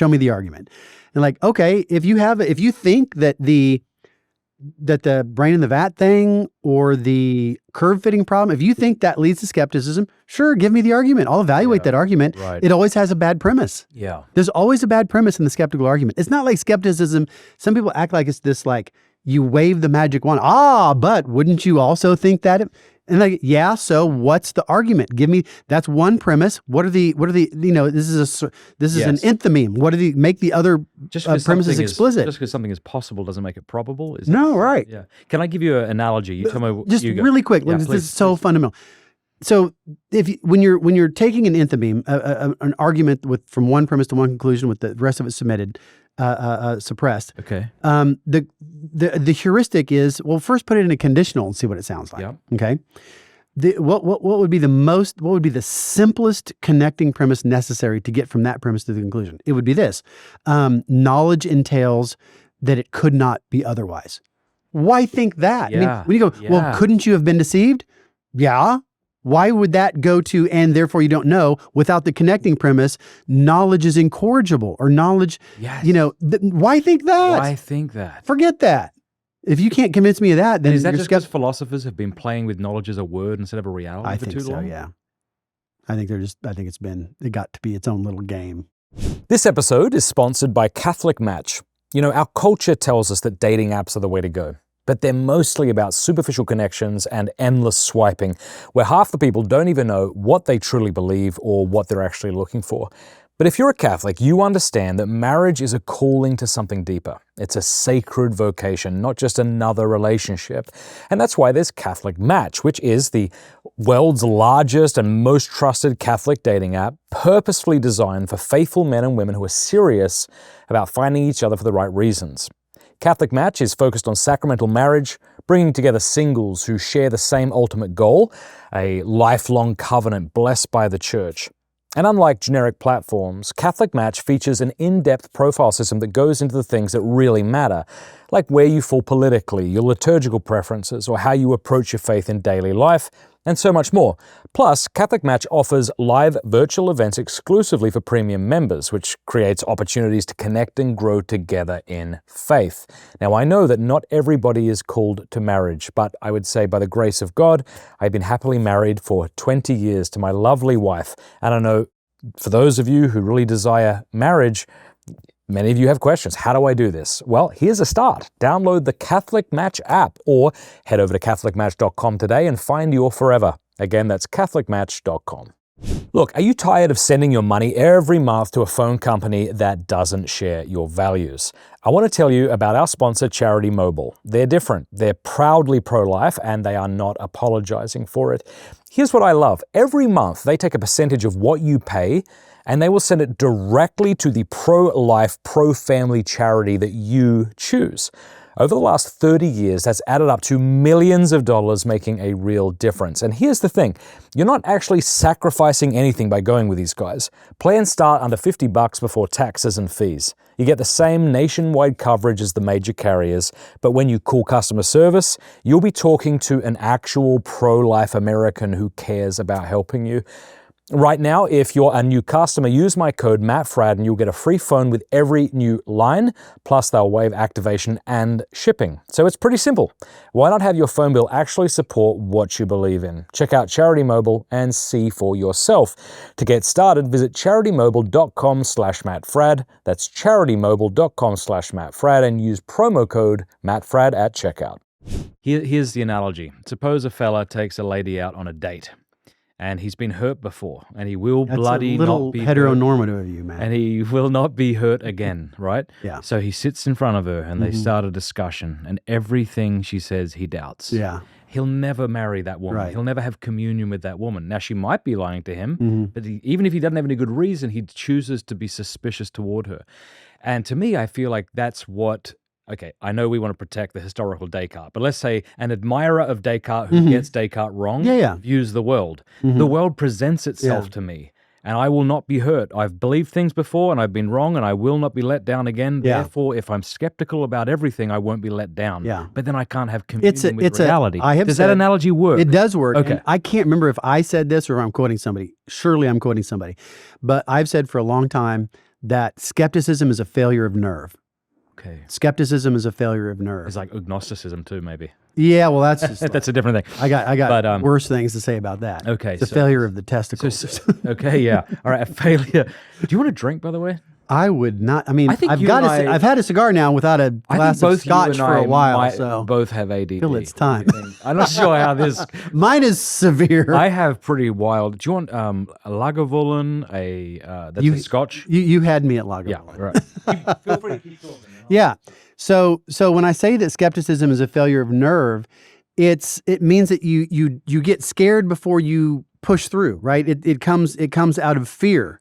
And so you sort of give up too easily and you don't go on, you just you give out the baby with the bathwater. You just sort of throw up your hands and that sort of thing. Whereas the bold way of going is, okay, well, let's just look at what we have and let's think about how our common sense judgments could be related to that sort of starting point. And it's more like a reflective equilibrium. And it may require the revision of some of our common sense notions. That's fine. So what? Yeah. That's fine. There's no guarantee that our common sense notions are going to be either our folk epistemology or our folk psychology or our folk physics are going to be preserved in toto at the end of the day. Yeah. Yeah, I've heard Cheers. you. Yeah, cheers, mate. I've heard you say, quoting Hume, and I think this is good, and maybe I misunderstood you, but the wise man proportions his beliefs to the strength of the evidence, and that's all we have. That's right. And yeah. that'll do. Yeah. Why do you want more? Why would you ever want more? It's like the opposite. It's actually unreasonable to think you ever should have more. Mhm. Yeah. Well, Locke says, because it's called Hume's dictum. But Locke actually said it first, because remember Oh, okay. the rationalists are Descartes, Spinoza, Leibniz, and then the empiricists are Locke, Berkeley, Hume. Okay, and they sort of overlap just a little bit, and so Hume's dictum is the most pithy, that the wise man proportions his belief to the strength of the evidence. But Locke said earlier than that to believe something in excess of the evidence that you have is the same as believing it for no evidence at all. And that's actually really good, because think of the gap. So I've got this much evidence, Yep. and I believe it to this much. Yep. Well, this much of my credence is literally based on nothing. So to believe that you should believe something out, beyond the proportion of the evidence is literally to say you should have some credence on the basis of nothing. And my animus All right. from beginning to end, because I wasn't raised in the church. I was a very late convert. I was a miscreant, malefactor, teenage. Were you an atheist at all? I was a who gives a F. Yeah. that The sort of question was me. for dorks, Yeah. man, right? Shove those guys in the locker. Okay. That was not something I was interested in that sense at the time. Were your parents Christian? No, they were my So if parents. someone asked you when you were 17, do you believe that God exists? You would have said, I don't know, maybe. Who cares? Yeah, I would have been like weird. I'm like, I probably would have just been like dork. Okay. Yeah. Which is wild, because you're an intelligent guy who's clearly very thoughtful. So, And I always was. It's just that I didn't realize that those concepts would feature in an intellectual picture of the world. And I was also very, my dad was a coach. I was an athlete. I was raised in a world where the roles were pretty, defined Okay. and limited. I did not share any of my intellectual machinations with anyone ever. Okay. And when I first ran into, they had to have me tested in grade school. And so I ended up going to the trailer to get my, Miller analogy test. And so I had to go to talented and gifted trailer for Okay. a while, but I felt like I was being experimented on at that time. Wow. I never had an intellectual mentor until I got to high school, because I went to a teeny tiny little country school. So first and second was my junior high was one room. My junior high was 7th and 8th were in one room together, 14 people Come total. on, yeah. Yeah, I was way, way, way out in the country, in the middle Yeah. of nowhere. So did your teachers see you as a threat, like Oh, an they hated annoying me. little kid? Hated You've got me. the intelligence and the lack of I attention. got suspended from school for accidentally inventing non-Euclidean geometry. What does that mean? Well, probably it was Doesn't for matter. telling my teacher to, Oh, okay. yeah. But it started with me with this, you've probably seen this puzzle. It's like a matrix, a 3x3 matrix of dots. Mhm. And the instructions are connect all of these using only straight lines and never lifting your pencil. Okay. And, you do it all these different ways. And the idea is, well, you can, and it's always 5.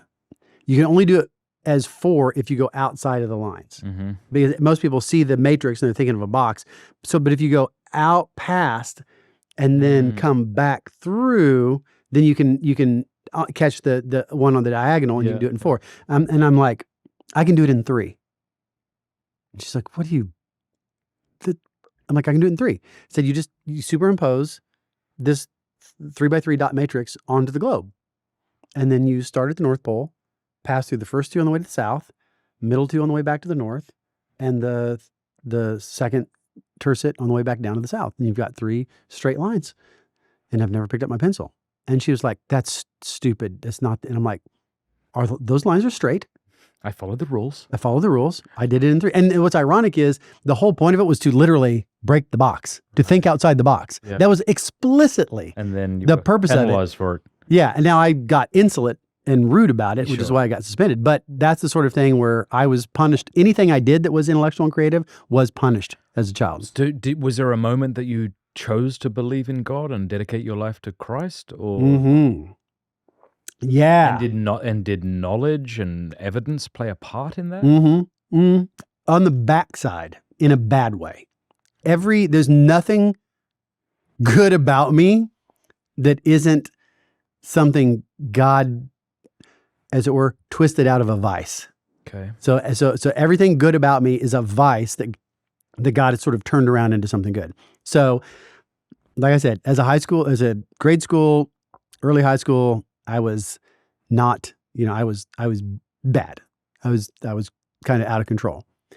And I ended up, it's a long story, but I ended up going to church with these people who had moved from out of town, and I was feeling disconnected, from everything. Very isolated and alienated from my parents, alienated from my teachers.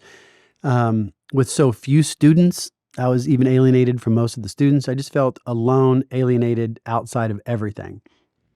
And so this family kind of adopted me. They would always ask me to go to church with them. I'd say no. And they'd be like, I'd be at their house. And they'd say, okay, well, we're going. We'll be back and we'll have spaghetti for dinner. I'm like, they're leaving me alone in their house. I could rob their house. I could do whatever I want, right? Just like, what is up with these people? I'm not giving them what they want. I'm not going to their little church thing. They just were like, okay, no problem. We'll see you when we get back. And so finally I go and I'm like, I felt bad, right? So I'm going to throw these guys a scrap and go to their little church with them, And I get there, and for the first time in my entire life, I heard the gospel preached. Can I just say, God bless Protestants, I know, man. especially Protestants from Texas. Yes, I love my Catholic faith, but I was gifted so many things from my Protestant evangelical background that I wish I could, pump into the church. So what happened when you went to this church? It was the Holy Ghost, man. Yeah. It was hellfire and brimstone gospel. I'd never heard the gospel in my life, much less preached with passion, right? So it was a religious experience. I met God. I felt the conviction. I mean, it was like God was looking into me. And what I knew, and I had zero theology background for this whatsoever, but I knew I was a sinner. I saw my sin. And I knew that somehow that sin was separating me from goodness, and that somehow I needed that sin to be taken care of, either encapsulated. I think I was thinking of it as encapsulated, contained, sectioned off, in order for me to go into the light. Okay. And I understood that somehow Jesus did that. Didn't really understand any of this sacrificial, vicarious atonement, none of that. Had no idea. All I knew is that something about what Jesus did contained and mastered my sin in a way that allowed me to move forward into the light. That's all I knew, and that's about how I put it at the time. Had no other theological language for it. So when you whatsoever. walked out of that little chapel, what were you thinking, or what were you saying to this family that brought you? Was it that immediate? Well, it was immediate. Yeah. It was immediate. It was a religious experience, for sure. But they must have been happy. They were jubilant. The whole church threw a party. What about your mother and father? I think mostly disappointed at first because they came from backwoods Baptist, almost snake charmer kind of I see. backgrounds. My mom had a really, really, So did it really, just seem superstitious and yeah, and church where I grew up, church was for old ladies. They're about to die and they just want. wouldn't they be glad that you're at least probably going to get your life together? If you didn't have it together already? Nope. No, they wouldn't. Opposite, honestly. Yeah. Because That reminds me of my mate Todd up in Canada. I won't say his last name for his own sake, but he was his mother was a fallen away Mormon, I believe, and so they didn't go to church or anything like that. And in his high school years, he started to get interested in Catholicism. He would sneak out to church by saying he was going to parties. Yep, same. Dude, same. Really? My dad, the only way he would take me to these people's house was they were I twins. swore I was going to get drunk. Yeah, kind of like that. No, the girls were twins. Okay. The family had an older boy and then two girls that were twins that were in my class. Yeah. And I'm like, hey man, I'm gonna go see the twins. Okay. And he'd be like, right. He thought you were seeing a girl or Yeah. girls. Okay. Yeah. Interesting. Yeah. But because they screwed up sports. Well, what happened? Sundays are for sports. Were you ever then pressed? When were you first pressed or challenged by those who didn't accept Christ? And how did you experience that? Within a couple of days, because by this point I had, well, in a way within 2 days, because I immediately, you wake up the next morning. It's almost like waking up from a hangover and wondering, what the hell did I do last night? It was kind of like that. The next morning I was like, oh my God, what did I do? What did I do? Was that real? Did that happen? Did I dream that? Now what? Yep. What kind of damage control do I got to do now? Right. But I ended up having to actually change schools because I was so deeply enmeshed into. Really? Because in the small country school that I went to as a freshman, you didn't get to really have different identities. I played football, basketball, ran track, wrestled. That was the crowd you're in, and there was no intermixing, right? And you couldn't have just joined a Jesus-y crowd? No way. There really wasn't one. Yeah. That I was aware of at all. Okay. Small country school, it was just drinking was all you had. Pretty much everybody. And you know how it is in a country Protestant, the kids were like Christians on Sunday, but there was not really nobody was having Bible studies at school. All right. So me and the twins transferred to the big giant inner city school. Mm-hmm.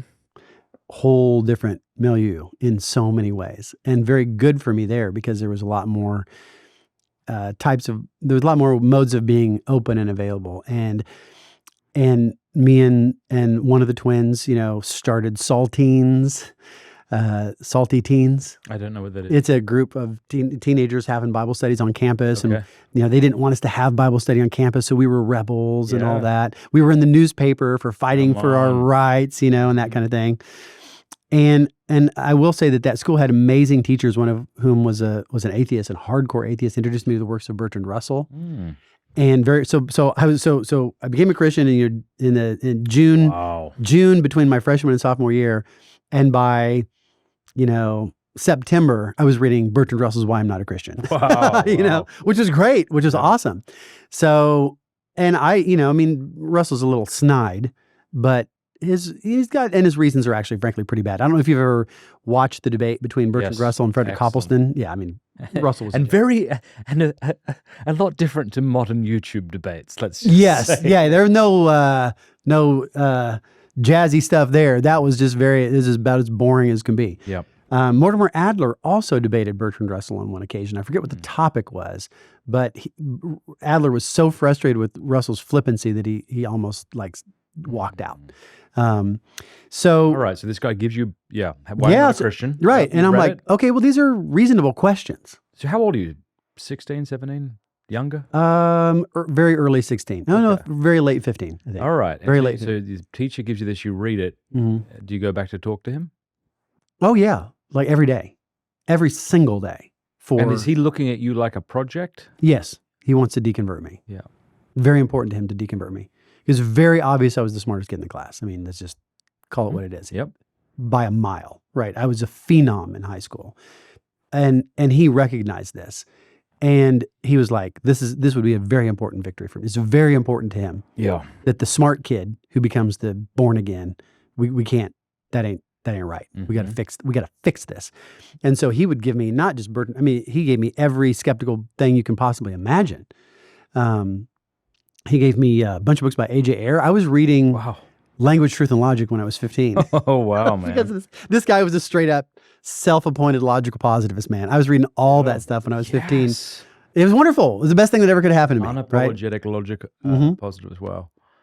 That's banana. Nothing better could have happened to somebody like me. Yeah, and why? At that time.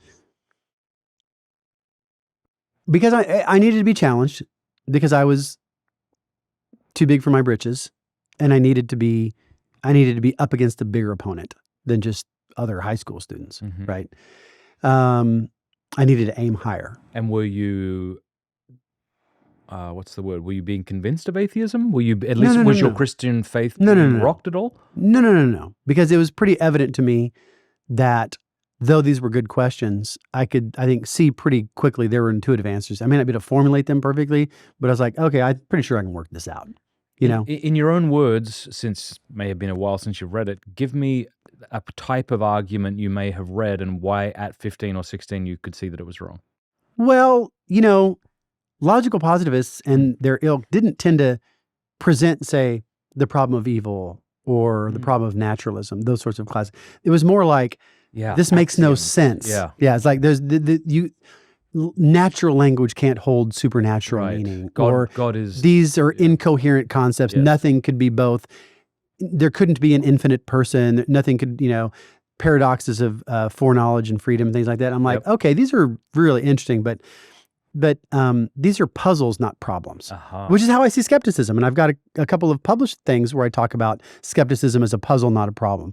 And this goes back to Newman's statement that, 1,000 questions don't equal one objection. Yeah. It's fine to be like, that's interesting. I'm not sure what to say about that right now. But that's not a basis to jettison a belief. But was he trying to formulate arguments against your Christian faith? Not as much as he was trying to show that it was just stupid. Yeah. Yeah. And or didn't rise to the dignity of error, right? Because that's the logical positiveness program. It's not that it's false. God is nonsensical. Yeah, right. And yet you're using it in a sentence, and you presume you're meaning something. There's certainly some problems. There are some self-referential problems with that. I think one of the things I'm most proud of having published is the article on philosophy of religion, the entry in the Cambridge History of the Philosophy of the 20th Century. Cambridge History of the Philosophy of the 20th Century. I wrote the entry on religion. And in there, I sort of do the narrative from logical positivism to basically analytic philosophy of religion. And it's the biggest turnaround you ever saw. Wow. It's the biggest turnaround you ever saw. That story is amazing. Yeah. That is something that the world needs to hear more about. Can you say it, but briefly? Yeah, basically it's like the logical tools that early 20th century analytic philosophers used to try to show that religion was meaningless or false at best are precisely the same tools that grounded the strongest arguments for Christian theism some 60 years later. I mean, it's unbelievable. Can you show us that briefly? Yeah. So this is kind of a funny story. So modal logic, which is the logic of necessity and possibility, experienced really immense growth in the early 20th century. So around the same time that Einstein was publishing his general and special theories of relativity in 1905, 1915, at the same time, Bertrand Russell and Alfred North Whitehead were writing Principia Mathematica, which is quite a title, since pretty sure that's what Newton called his first, where he presented the law of universal gravitation. I think he called that Principia Mathematica as well. But it really was. It was the first major treatise in symbolic logic. I mean, stuff had been done by Boole, Jevons, Wittgenstein, Frege, and others. But the magnum opus, the bringing together of symbolic logic, mathematical logic, was in the Principia Mathematica by Alfred North Whitehead and Bertrand Russell. I forget exactly, but 1905, somewhere between 1905 and 1915, I'm pretty sure. You can check that. Right now out there's somebody watching this going, by God, it was 1907, you idiot, you stupid idiot. Early 20th century. I'm pretty sure. I did no preparation for this. I'm pretty sure it was between 1905 and 1915. And that led to a real explosion in formal philosophy, formal logic, okay? And so people used, it was basically predicate logic, and then the people expanded that. Lewis and Langford expanded that to C.I. Lewis, who was actually Chisholm's primary mentor, interestingly enough, developed this modal logic. And one time, C.S. Lewis received a copy of a review of the symbolic logic book published by C.I. Lewis, who was also a British philosopher at the time, British analytic philosopher at the time. And I think it's in Lewis's letters. It's in Lewis's letters. I think he was writing to Arthur Greaves, or he was somebody, and he says, it ends with pshaw. To think of that mathematically, he just thought it was hilarious that anybody would accuse him of writing about mathematical logic. Nothing could be more averse to C.S. Lewis than that stuff, right? He thought that stuff was crazy, silly nonsense. He did interact with it though. So if you look at the changes between the first edition of the chapter in Miracles that was originally entitled The Self-Contradiction of the Naturalist, his famous debate with Anscombe, and then he rewrites it and changes it to the cardinal difficulty with naturalism. And people think that, oh, well, Anscombe beat him. If you look at the transcript in the old Socratic digest, Lewis it was actually very big of him to rewrite that chapter because he wasn't trying to use the language of mathematical logic. But he took Anscombe's comments very seriously, and he tried to write the chapter in a way which wouldn't lead his contemporary analytic philosophers at Cambridge to misunderstand what he was saying. And I believe he did learn some things in there, and it's a better chapter as a result of that. But Lewis hated that stuff, called himself a dinosaur, but lived at that same time and ended up getting this bulletin, congratulations on the publication of your book on symbolic logic. And he's like, what a joke.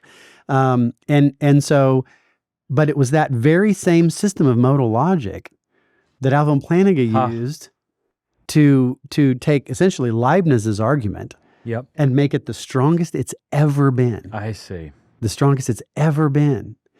And the same thing with Richard Swinburne. The early 20s. So I think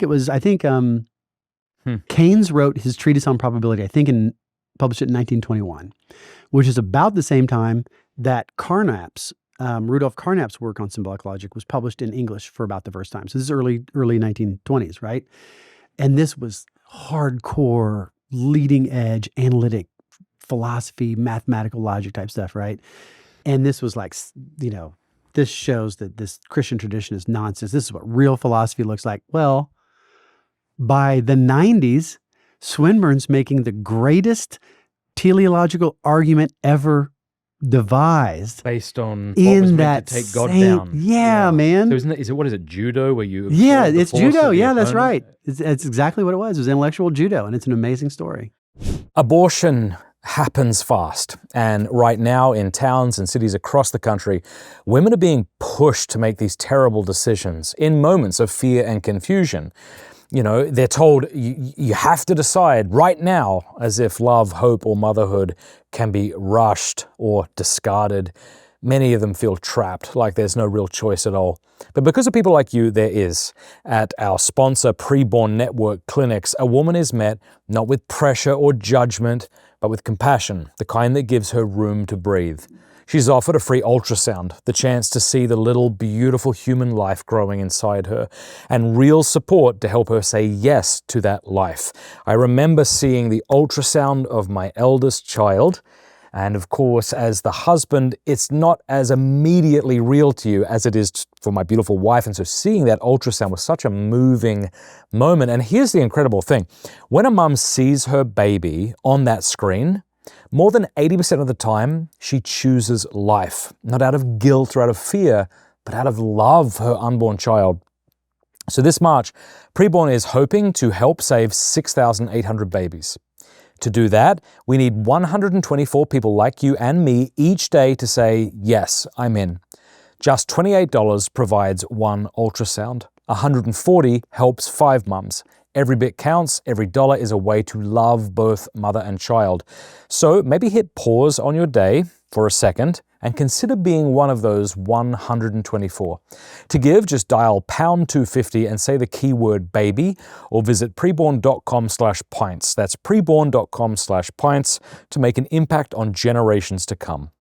All right. So is that the closest the atheist came to deconverting you, or did that progress? Well, he set me down a lot. What he did was ingrained in me, or got started in me, the very good intellectual habit of reading everything contrary to my views and steel manning the arguments. And were you aware of Christian apologists like Lewis or Plantinga at the time? Not at the time, no. Nope. What I did, I went back and I read Descartes.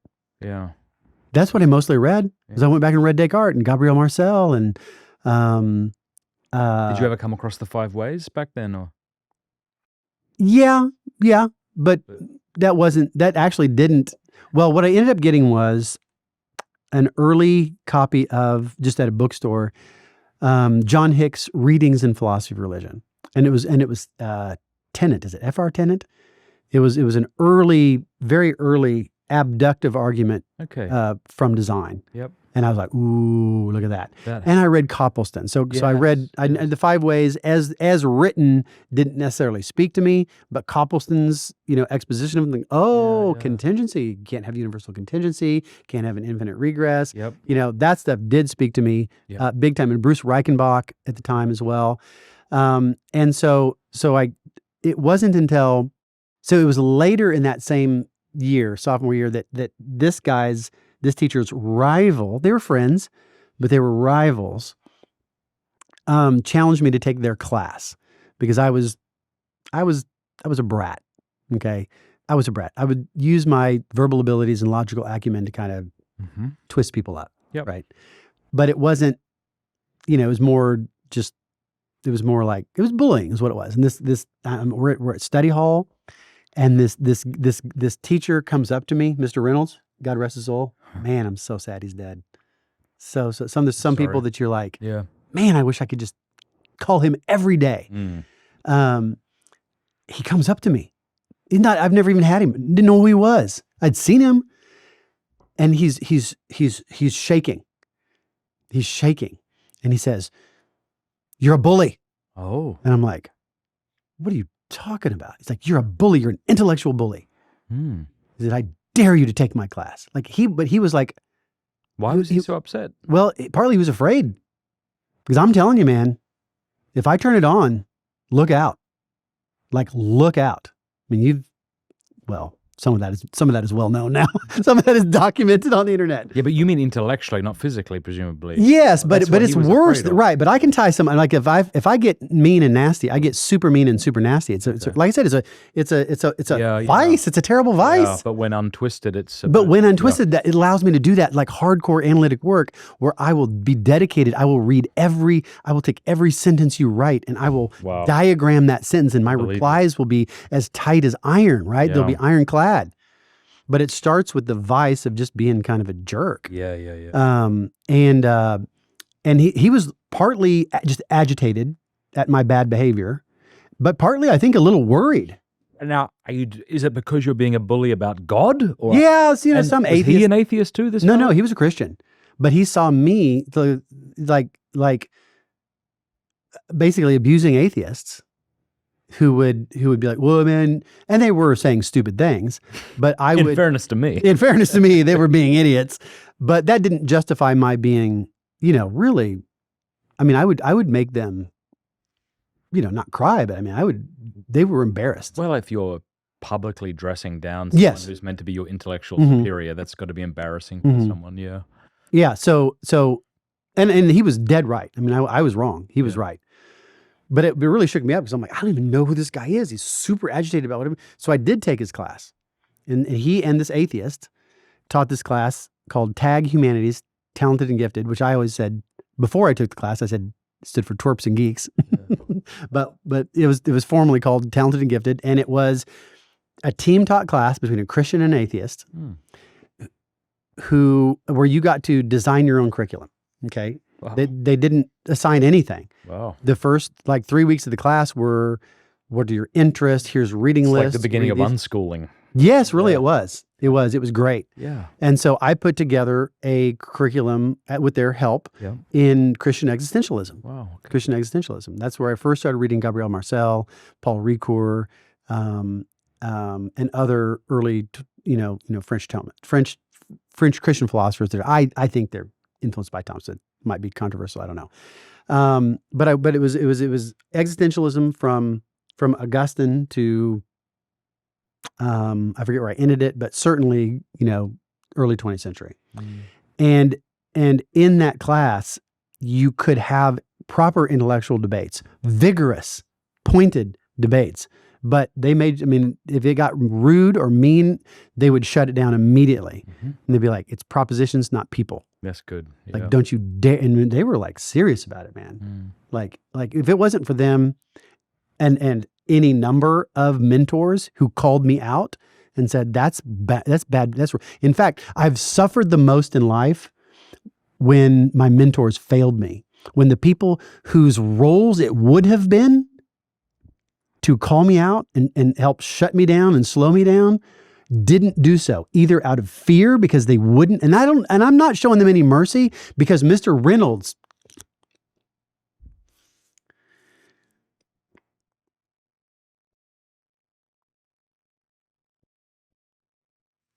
he had the courage to do something he didn't want to do and get in front of me and face me, which I promise you nobody wants to do. If I'm on a roll and I'm not happy, nobody wants to stand in front of me. Not a good place to be. He had the courage to do that. And because of that, I became a better person. And the best man at my wedding, Jake Line, when I first got to Mizzou, because dude, I've been going through these cycles my whole life, man. I get better. Then I got to the big university, bigger stage, more people, harder professors, and I just got a rush. I got out of control again. And he was also this more gentle spirit. And he's another person who literally had to get his courage up, was also shaking when he told me, man, you need to cool it. You're on a bad roll here. And he violent? Just a juggernaut, just unstoppable. Okay. You know what I mean? And I would leave a wake of destruction. I hurt people. There's lots of ways to hurt people. Yep. And that wasn't good for Christ. Yeah. There's that line from C.S. Lewis's poem, The Apologist Evening Prayer. I love it. From all my lame defeats and oh, what's more from the victories that I've seemed to store. From cleverness shot forth on thy by behalf, half, at which while angels weep, the audience laugh. My man! Yeah, come on. My man! Yeah. Goosebumps, right? That's me. And the next one, from all my proofs of thy divinity, thou who wouldst give no sign, deliver me. That's right. I know, man. It just absolute goosebumps. Absolute goosebumps. And that is me to a T. And later in life, when it was clear that I was out of control, people either didn't summon the courage to do that, or I was very useful to them. And this has been definitely verified. I was very useful to people in ways that were tied in with my dysfunction, and therefore let her roll. Keep the chips on the table. Just let it roll. And I sent, I guess my wife's got my phone. I came across a text from, I'm going to say Dan Bonavac, wonderful man, brilliant philosopher at the University of Texas. Brilliant, blindingly brilliant man, and a good man. And I had forgotten all about this. I found this, I'm not kidding, man, yesterday morning on my phone. I was looking for something totally different, and it just came up because of some words that were inside of the text. And it was him texting me saying, I don't understand how you're doing what you're doing. He said, you're doing so much. I don't understand how anybody could do what you're doing without burning out and flaming out. And was this, did you flame out? I did flame out. And is this before? This is before. This is like quite like recently before. Yeah. Yeah, man. And God bless him for doing that. And I wish I would have, he was. Did you write back to him? Huh? Did you write back to I him? I don't have that number, the copy of that. No, I've got it. But you have the text, don't you? You said. No, this was a screenshot of that text. Oh, I'm sorry. So I don't have the phone from, I can't go back and see what the heck I said. Yeah. But it makes me want to reach out to him today and say thank you. And I wish there were other people like you in my life closer who could have done that. People whose role it would have been to do that for sure. So I can't do it alone. Can't do it alone. I don't have I'm missing something. I'm missing something that makes me have to work with other people who can help provide boundaries for me in lots of different ways. I mean, we don't have to go there if you don't want to, but I feel like I said to you before this show started, it takes 20 minutes to get into a conversation. I feel like we hit it like 30 minutes ago. We started. We had an hour of, I think it was like, I was trying to drink through what do they say, a fire hydrant. I just unlocked a fire hydrant about epistemology. I'm like, but I feel like we found a tributary we can go down. Do you want to go down it or do you not? I don't want to push you to talk about anything you don't want to talk about. Open book. The wonderful thing about where I've been is that I know myself better than I've ever known myself before. I've slayed the biggest of the demons. You're never free of them, right? But it's wonderful to be where I am now, to know myself better than I've ever known myself, and to be more at ease in my skin than I've ever been, and to not be in a system that depends on the approval of other people. I am an affirmation junkie. That was my drug above all drugs. And the degree of freedom, I'm not saying I'm free of it by any means, but the degree of freedom that I've achieved from that loop of affirmation addiction has yielded a kind of freedom that I've never experienced in my life, and therefore open book. Well, I'll ask you then, how did you, I think you used the word burnout or flame out, or did you do that, and what happened? Well, I was producing at a just an impossible publishing rate. Publishing, conferences, all of that at an impossible, inhuman rate. The other people's words. They put me at the department at Baylor, put me up for early tenure at 3 years, which is like unheard of. But I had all the publications for it, right? And I had like more publications the year that I went up for tenure than most people had accumulated by that time, right? So I get the year that I'm up for tenure, because the administration was like, no, it's 6 years no matter what. And one of my colleagues pointed his finger at the dean or provost and said, if we lose him, it's on you. Because at the time I had lots of offers. Everybody wanted to scoop me up, steal me. And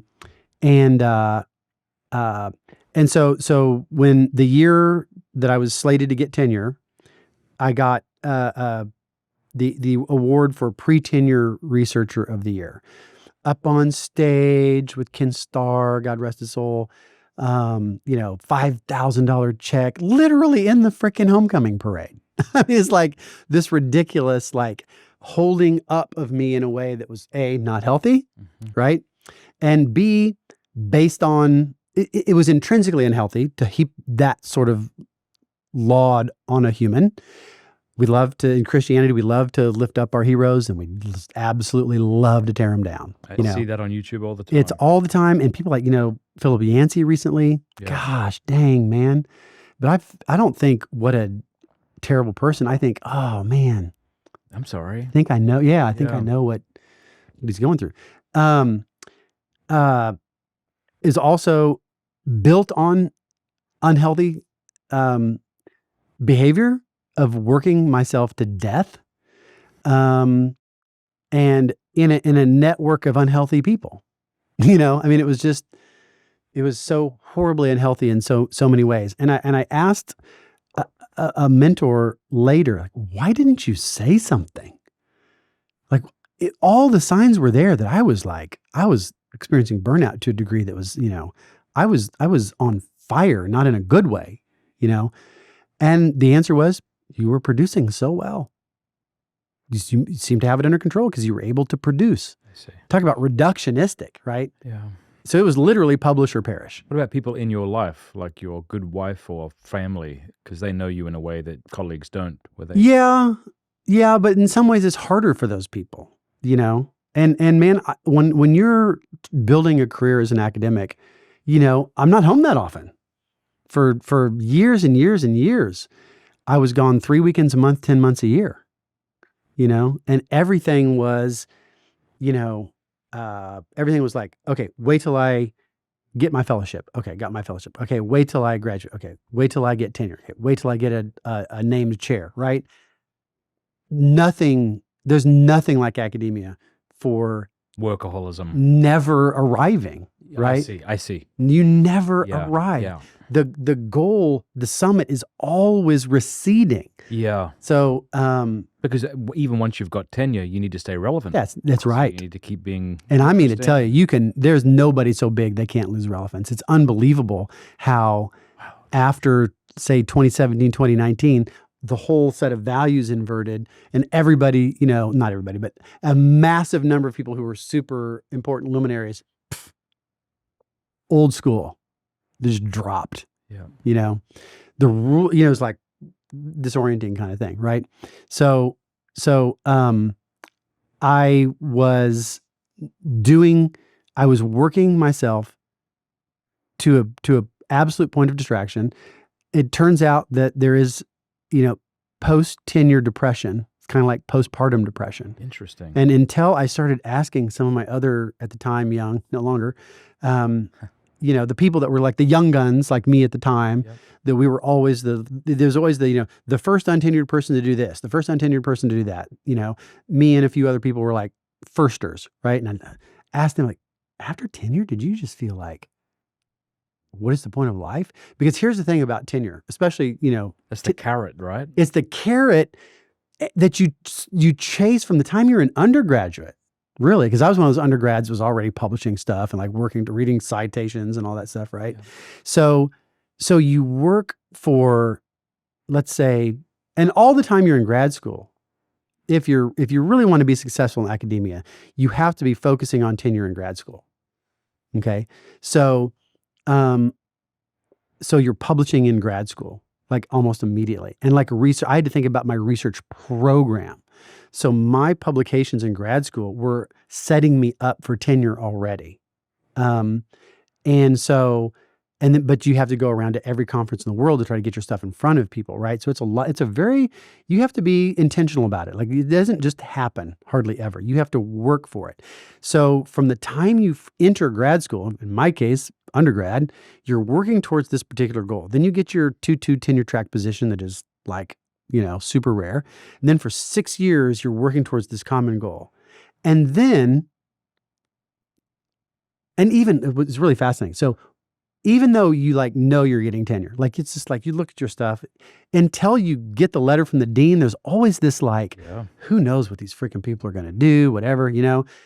But then one day you go into the office and you're getting the stuff out of your little pigeonhole, and there's a letter, congratulations, you got tenure, right? And you look around, and it's 8:30, and the secretary's in the office. Like, where are the trumpets? Where's the where's the confetti? What just happened? How are these other people around me not experiencing what I'm experiencing? It's the biggest letdown. It's unreal. Is that right? It's unreal. And there's zero acknowledgement of it. Is that right? Yeah, it's like, oh, okay, well, this Friday, let's go to the Dancing Bear. And like, but then other people are busy, and like, who's going to organize? Whose job is it to organize that? Do I organize it myself?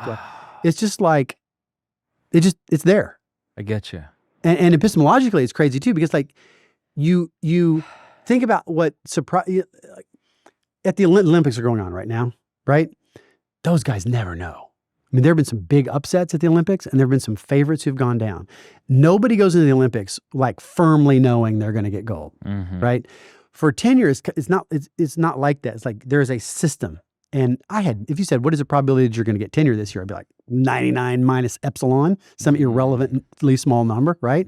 So you spend a decade, there's a certain proposition, getting tenure, a certain event, and you spend a decade working 90 hours a week to drive the probability of that proposition as close to 1 as humanly possible. And then somebody tells you it's true. It's inherently set up to be disappointing. It's inherently set up to be disappointing. And my signs of depression were very obvious, quite frankly. Okay. And I went to, I don't have my wallet with me. But how quickly did it take for you to feel like you were depressed? I mean, was it a week, a month, a year after tenure? Maybe 10 days. Yeah. Maybe 10 days. And you just couldn't figure out, like, you're trying to process what's happening. in a Why aren't I happier? fog. Was it that? Like, Yeah, why like what's, yeah, I was like, what is, yeah. Yeah. And now what? Do I just start over again looking for a named chair? Because I was getting a lot of offers. Lucrative, big money, titles. But I was also happy where I was. I loved where I was in a way at the time. Yeah. My family was there. Because I wasn't just, when I was at Baylor, I wasn't just involved in Baylor. I was very much involved in Waco as such. I was on also, farmers market committee, founder of, helped found the farmers market, was, president of the Waco Bicycle Club. I was on city committees for downtown community development. You were busy. It was insanity. It was insanity. So I had this community there in Waco that was really separate from the Baylor bubble. And I had people that I was close to, very close, and still very close to at Baylor, like Alex Bruce, wonderful, beautiful people like that. So I'm getting these offers that are, really good money, really good prestige. I'm thinking, do I just start over? Do I take my kids out of this community that we're in? Because we were very, and again, what was the desire to do that? Was it just to chase the next thing? Or did you not have enough self-reflection and quiet to figure out why it is you were sad and why it is you may have wanted to start again? Does that make sense? It's dopamine addiction. Yeah. Just dopamine addiction. I needed more accomplishments. I see. For people to praise me for. Yeah. Bless you. Bless you. Richard Rohr, Father Richard Rohr, may be a heretic, but I love him, and he says some very beautiful things. And one of the things he said is something like, the lovely thing about growing in self-knowledge is no matter what anybody else thinks about you, it's way worse than what you already know. 100%. 100%. And his books have actually been very helpful for me. Glad to hear it. There's one like Breathing Underwater or something like that. And then there's also one about the two halves of life. I get it confused with one of Brooks's books. Those books were very helpful for me. Good. Those books were actually super helpful for me. And I mentioned to you, you met my wife. Lovely woman. We came into Nashville early because it was Valentine's Day, and that was the 34th anniversary of our first date. Praise the Lord. Yeah. That was a brilliant move on my part. First date on Valentine's Day, very right out of the Trent Dougherty handbook. All right. So what happens next? How do you burn? Is this the burnout, or is the burnout leading to something? Or well,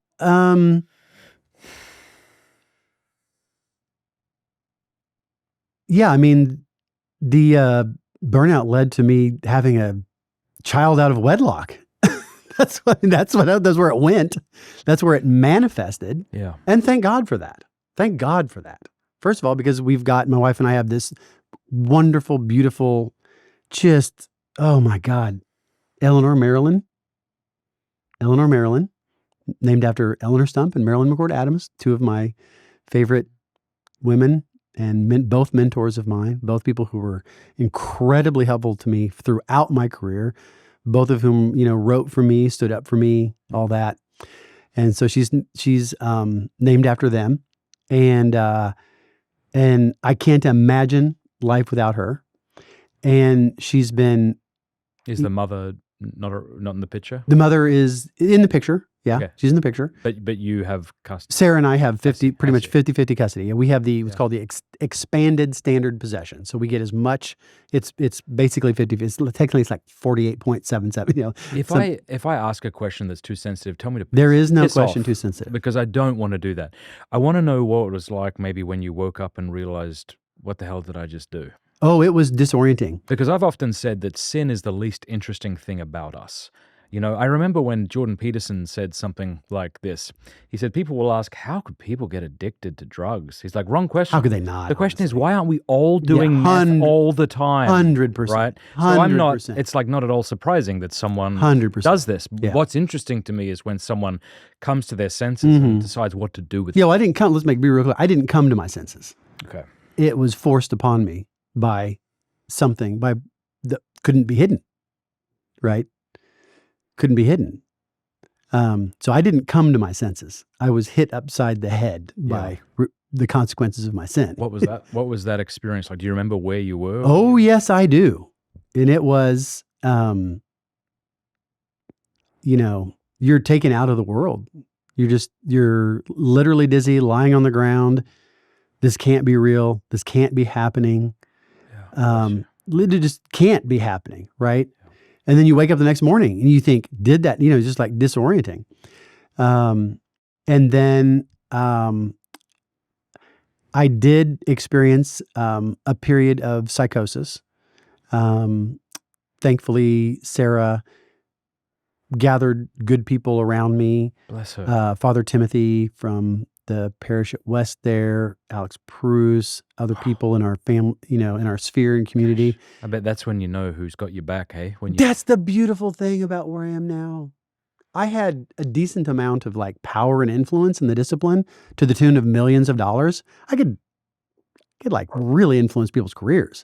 You know, when you have like multiple postdocs to just hand out, that's a lot. You know, people, there were some sycophants in my life pretending to be friends. Yeah. And the freedom of knowing who your real friends are is like so liberating. It's amazing. Everything about my life is better than it was before. You know, and that's why Paul has to say, should we then sin that grace might abound? And he says, no way. But the reality is that life's God's better now. Permissive will. Yeah. Okay, so it's 2026. When did this happen? That was 2019, I think. Okay. 2017 through 2019. It might look like I'm playing dumb, but I actually don't know a lot of this. I knew I don't necessarily know because it's such a small part of my life now. It's not something that That's beautiful. It's not something that I really so you think got about. hit upside the head. You had a beautiful wife and other people who came around you to love on you. So how did you come out of the fog and haze of what the hell did I just do? I took a year off to do nothing but read spiritual classics. Wow. Literally. So, and what I found was, this is part that's kind of funny too. So some key books were, I can't remember if it was Father Timothy or Alex, but one of the two of them were, I think Father Timothy told me to read St. Francis de Sales, The Introduction to the Devout Life. Absolutely. And I think Father Timothy told me to read it. I think Alex gave me his copy. What a book. Everybody should. Wonderful. Everybody should read it. Sometimes you'll read a book and you're like, if I just had the Bible, that would be That'd be enough. Why am I just chasing all start these back books? over and do again. Yeah. Thomas à Kempis, Practicing the Presence of Christ, Spiritual Exercises of Ignatius Loyola, Joseph Piper's. Yep. Which one? Basis of Leisure? No. The classic little. No. His book on virtue, actually. Okay, yeah. I think it might just called. I can't remember. It was just I forget what it's book called. on virtue, Yep. right? So I took a year. Well, that's all I did. Sorry, I meant to say Leisure Basis of Culture. Right. Keep going. That's all I did for a year was be outside, be surrounded by my family and closest friends, and read spiritual classics.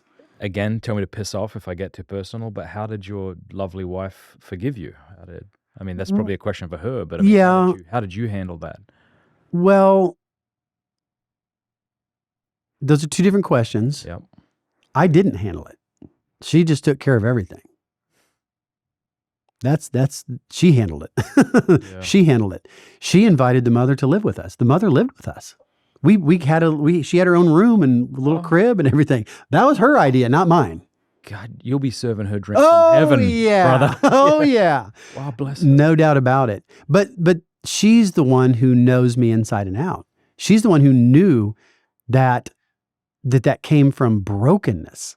She's the one who knew that I had been flaming out. Because before, where I was going with that story before was way before this, or not way before, 2 years before this, after tenure, after the postpartum, I went into student health services and said, I got to talk to somebody.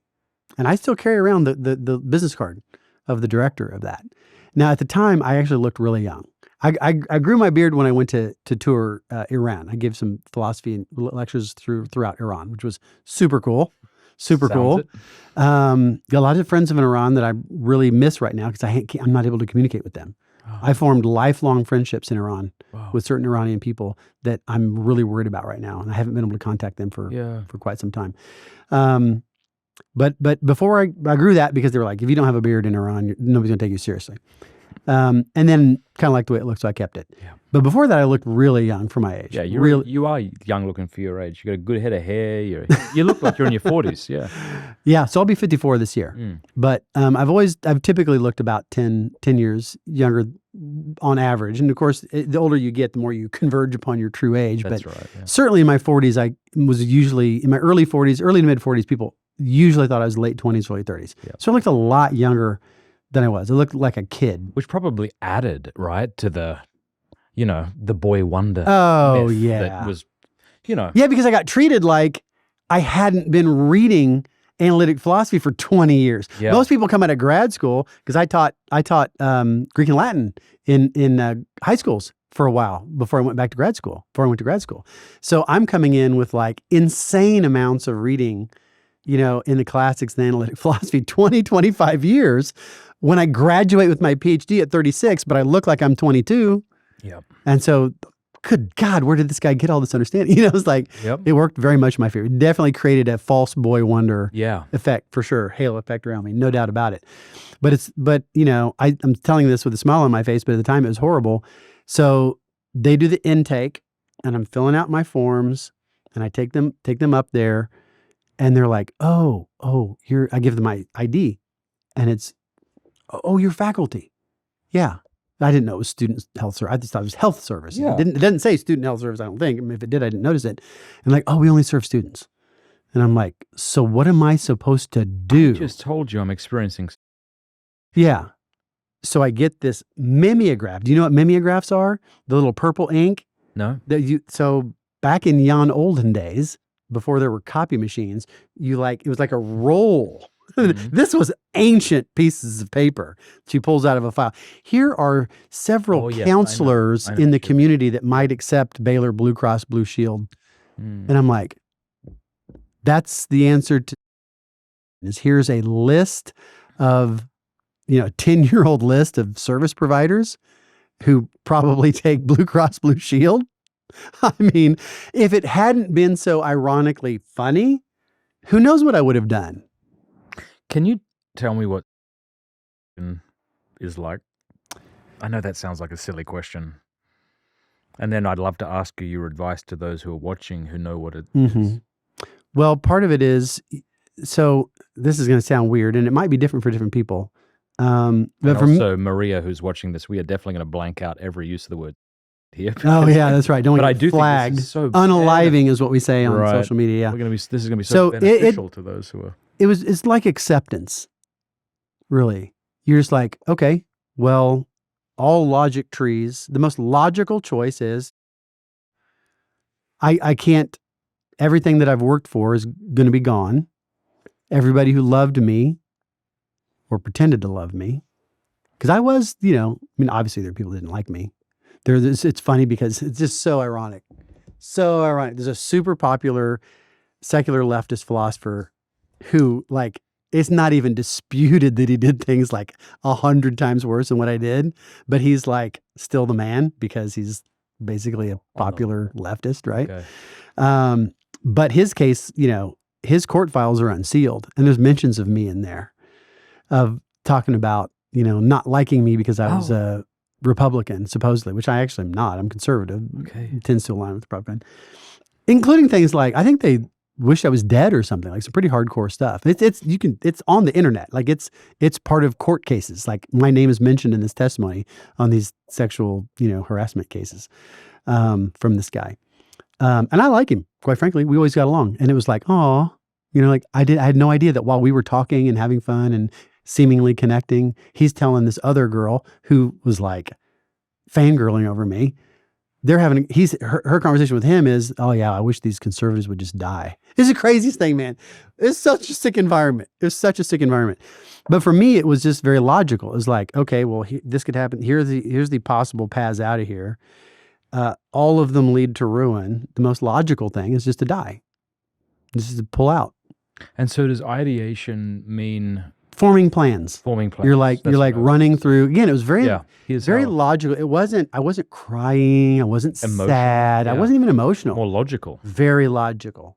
It was like car crash. Car crash can look like an accident. Life insurance still kicks in. Kind of makes people wonder. It's not obvious. I was a rock climber and a mountain biker. It's like, okay, well, if I fell off the cliff, this is a very, very cold, rational, deliberative process where you're just like, okay, what is the most logical? This is the most, I've already arrived at the conclusion. This is the most logical outcome. Okay. So what is so now the question of ends is already settled. So now what are the means? I see. Right.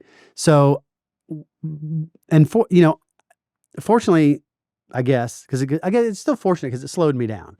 It was just like, I better go get in front of somebody. I better go quickly tell somebody that I'm having these thoughts. Is that your advice to those watching? Yes. Just tell anybody. Really? Tell anybody. Okay. Tell a stranger. Literally tell a stranger. Yeah. If somebody walked up to me and told me that, I would be helping them in a heartbeat. I would be like, yeah, but you're unusual. I mean, gee, well, you went in a good way. But I mean, because you've been through this is what I mean. Like, yeah, but honest to God, I think most people would do that. I swear to God, I believe this. I think most people, if a stranger walked up to them and said, man, I'm thinking about it, I think they would say, they'd be like, let's go. They may not know what to do, but they'd be like, don't do that. I know there's people, they would say to them, I know there's people that love you. I know there's people that would be hurt. They've seen, the Jimmy Stewart movie, It's a Wonderful Life, or they intuitively get that. They would just immediately start telling you, there's people, don't do it. There's people who care about you. And yet this Sheila at the booth didn't do that. She gave you a card. Gave me a card. Bless her. All right. Yeah. So did you go get help? Nope.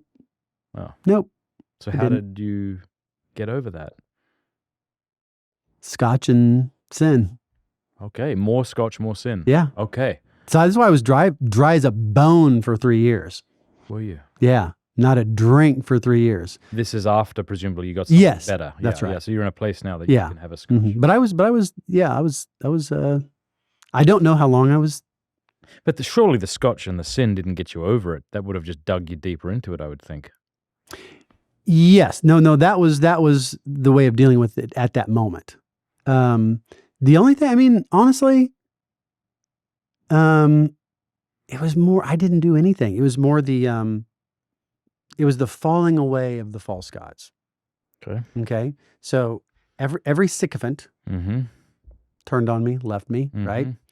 The big shiny career, they bought out my contract, and a little more. Yeah. Said. So you're unemployed.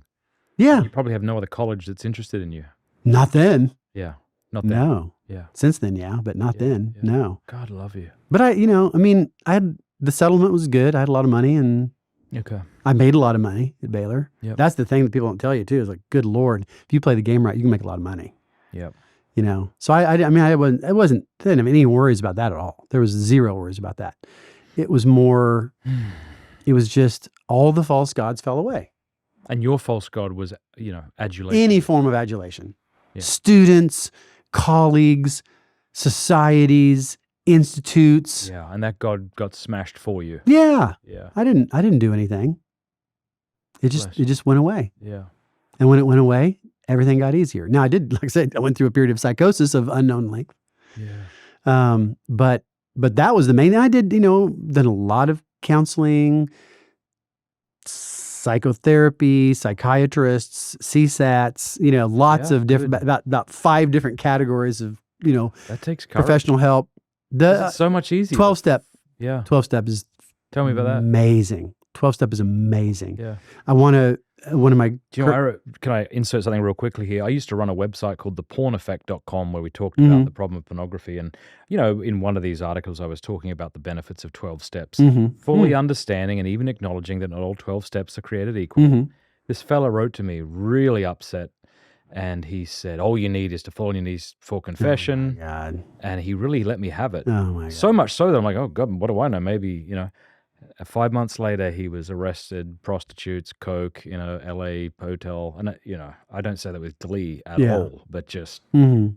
maybe 12 steps could have helped this poor fella. And maybe they had. Yeah, sex. and hopefully he found it since. Yeah. Yeah. No, 12 steps is just freaking amazing. And the data is there on 12 step. One of my current book projects is called The Human Condition, because unfortunately, so many of us have to hit rock bottom before we can, get things sorted out. I would love it if we could take the principles of 12 step, because the problem is I had various and specific addictions, but it is the human condition to feel unworthy, to feel less than, to experience fear and anxiety over acceptance, to feel alienation. That's just the human condition. Yes. And for some of us who are more extreme personalities, it manifests more extremely. But for other people, it's more of a slow burn, but it ends up in the same place. And I could not believe more in the principles of 12-step, would not have gotten through it without 12-step. And was it a long slog? I mean, were there times where you're like, F this, I'm done? Because that's what I mean. It takes courage. No, it doesn't, does it? No, because when you're in the rooms, when you tell people about what you've done, their reaction is, "Oh man, I'm so sorry." They're not judging you. Look, that's like, you'd think it's Christianity. You're no longer hiding. Yeah, that's right. Like you're removing the fig leaf. And Yeah, going, exactly. I know. Yeah, that's Yeah. right. This is who I am. That's Yeah. right. And the people, they love you anyway. Intimacy is the result of vulnerability plus acceptance. That's the formula. Vulnerability plus acceptance equals intimacy. And so I had a certain kind of intimacy with the guys in the rooms because there was acceptance in the face Yeah. of my vulnerability. Yeah. This should be something that every Christian community is able to exercise. Unfortunately, none of the Christian communities that I was in were able to exercise that, even to the smallest degree. They were all completely secular responses. Every religious institution, organization, or group that I was a part of, their response was completely 100% and thoroughly secular inside and out, without remainder. That was, I think, part of the origin of the psychosis. Was I could not believe that was the case. Well, thank God for the individuals that you've pointed to, like Bruce and others who were, Yeah. it's like the man wounded on the street and the Good Samaritan comes along. 100%. Yeah. 100%. You had some of them, even if not 100%. Institutionally. And I wish God's honest truth, I wish I knew how I got hooked up with 12-step. You'd think that's... What was it like going there for the first time? Oh, man. Yeah, you got. So... Was it in a stinky basement? No, it was in... church? No. It was in How I a... envision it. It was in a Sunday school room of a local church. Close enough. Yeah, that's right. Yeah, that's the idea, because you see that in the movies, right? Yeah. So I just And I'm inveterately early. Like you'll notice today, I got here like quite early, 20 minutes early than the earliest thing that was moved back earlier than it was before. Okay. So I'm inveterately early. So I'm the first freaking guy there. And I'm sitting here. Yeah. First of all, I don't know. It's the such and such room. And I'm like, Yeah. I don't know where this room is. Got to find a janitor to find out where that room is. Then I'm sitting there, and most people in life are late. So then the leader comes in like 1 minute before it starts. So it's me and this other guy, and we're sitting there waiting, and I have no idea it was super awkward. But once it got started, other people share, and you're like, oh, okay, my experience is not fully unique, And so the ability to be vulnerable about who you really are and have people not hate you for that Come on. is like, That's our deepest it's desire. so crazy. It is our deepest. Every single human wants to desire. be seen Yep. and not rejected. Yep. And there's, And we're so afraid we'll be rejected, so we cover ourselves up. Yep. This is why whenever I meet people who've been through SA or AA meetings, these sorts of things, I'm like, oh, there's a depth, there's a thickness to this person that I don't always encounter. well, it's because they're multidimensional, because there's other people contributing. Like I said, I'm incapable of operating on my own. I'm a person with great capabilities along multiple dimensions, incapable of functioning on my own. And in academics, it is a lone wolf thing. You think about collegiality. I mean, what a joke. What a joke. Everybody's so focused on their own careers. Everybody's so focused on their own set of personal advancements that almost everybody's isolated. It's This a reminds frickin' me. joke. This reminds me of a line from Descartes. He says something like, And I know he's not the only one to have said it, but no idea has been so strange that some philosopher somewhere hasn't thought it up. And again, Yeah. the reason is novelty. Yep. If I can defend some Yep. novel theory, Oh, yeah. then I can make my way to the top Yeah. quicker. Maybe that's a cynical way of looking at it. There's a lot of that going along because, like, there's certain philosophical problems I think have been solved, Yeah, but there's but we refuse to let them yeah, be. you know, that would kill a career if it's solved. Yeah. And there are hundreds, if not thousands, of people out there writing about solved problems just because what the hell else are they going to do? What have you learned about the Lord Jesus through this whole experience? That it really is the arms on the cross are open arms of welcome. That he's just like, you just can't shock Jesus. That beautiful. It is incredibly beautiful. Oh, hang there for a moment. Dude, your book, Jesus, our refuge? yeah, man, dude. I read that on a retreat this last year. I think I told you. He is our refuge, man. Yeah. Refuge. Run to him. Lovely. I was like defending I was just defending the Christian position, I think, quite well. Not a week goes by that somebody doesn't write to me and say, oh my God, your book, my brother-in-law or my brother or my mom or my sister or my dad or my uncle or my cousin, they were losing their faith. I gave them this or that you wrote, and it really helped turn them around. Thank you so much. Okay, great. Awesome. I'm super stoked about that. But I wasn't experiencing the benefits of that personally myself. Yeah. Because I was focused on what is going to get me tenure, what is going to get me grant money, what is going to get me, and a lot of it was benevolent, quite frankly, in a sort of self-centered way. I truly, truly, truly love helping people and advancing their goodness. Like there's a lot of benevolence in me for that, but you've got to have power to help people. Yeah. And so what I told myself was, I'll do this so that I can get the power to help these people. Truly, truly benevolent motives. Yeah. But what you got to do to get that power hurts you and lessens you. And so it doesn't, in the end, was it worth it? I don't know, but it's not the right way to do it. Whatever good was achieved through me, pursuing those power plays and playing the game, I know for a fact I did a ton of good. Was it worth it? I don't know, but it wasn't the right way to do it, even if it did do more good than harm. And it sounds like now that you've come through all of this, you're saying, it's like that oh happy fault that merited. Oh, for Felix us. culpa, 100%. Yeah, that's how you feel. There's my life could not. There's no amount of money to get me to go back to that way before. Partly, I said, because I've got this. Eleanor is such a blessedly wonderful, amazing, uplifting, beautiful, brilliant, angelic, inspiring child. Cannot imagine life without her. But part of it's also just like, I'm not living for the little pills, the little Pez dispenser of attaboys. Come on. Like I used to, Now I'm not. I got a long way to go. Yeah. Got a whole long ways to That's go. helpful. Yeah. But at least I'm not fundamentally living for affirmation in the way that I did for. Yeah, because what's that like, right? Because 30 years? it's I'm sure there are some people who are less interested in affirmation than others, and then some are addicts to it. You want to use that word or not, and it sounds like that's something you might say of yourself. Mm-hmm. So to go from being addicted to affirmations to being the focus of everyone's scorn. Oh yeah, psychosis. What does that feel like? What's psychosis? Dissociation. I went through a period of time where I literally had no idea what was real and what was not. I would go into these kind of like hallucinations, but they would seem to last days, if not weeks. Very, very clear timelines. I mean, I could when I came out of them, I could narrate. What is it like? Can you tell me? But they were like 10 minutes. Like what happened? What do you? Most of the time it would involve things working out. Are you in bed?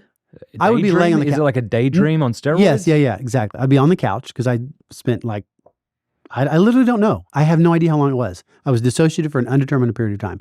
I think I asked my wife one time how long it was, and she told me, but it's been years since I thought about any of this stuff. Yeah. And are you just not responsive, or when you said your wife was sort of? Yeah, I mean, I would just kind of 1,000 miles sitting on the couch, 1,000 mile stare, and I would kind of so I would come out of the psychotic episode that was kind of like you said, a daydream on steroids, and there were usually things working out. Usually, it would be me talking to an injured party and having some sort of reconciliation. And coming out of that's tough, because all of it was very realistic. It's exactly what I would have said. It's exactly what I would have expected them to say in their best selves. And then you come out of it, and you're like, "Oh shoot, That didn't happen. that didn't happen." That couldn't have. I'm on the couch. That's something. right. Yeah, I Yeah, see. super bummer. Wow. Major bummer to continually, it's like torture almost, to continually go through this imaginative reconciliation with all these people, injured parties in both directions, people who wronged me, people I wronged, people we wronged each other, quite frankly. And then to wake up and be like, how long have I been here?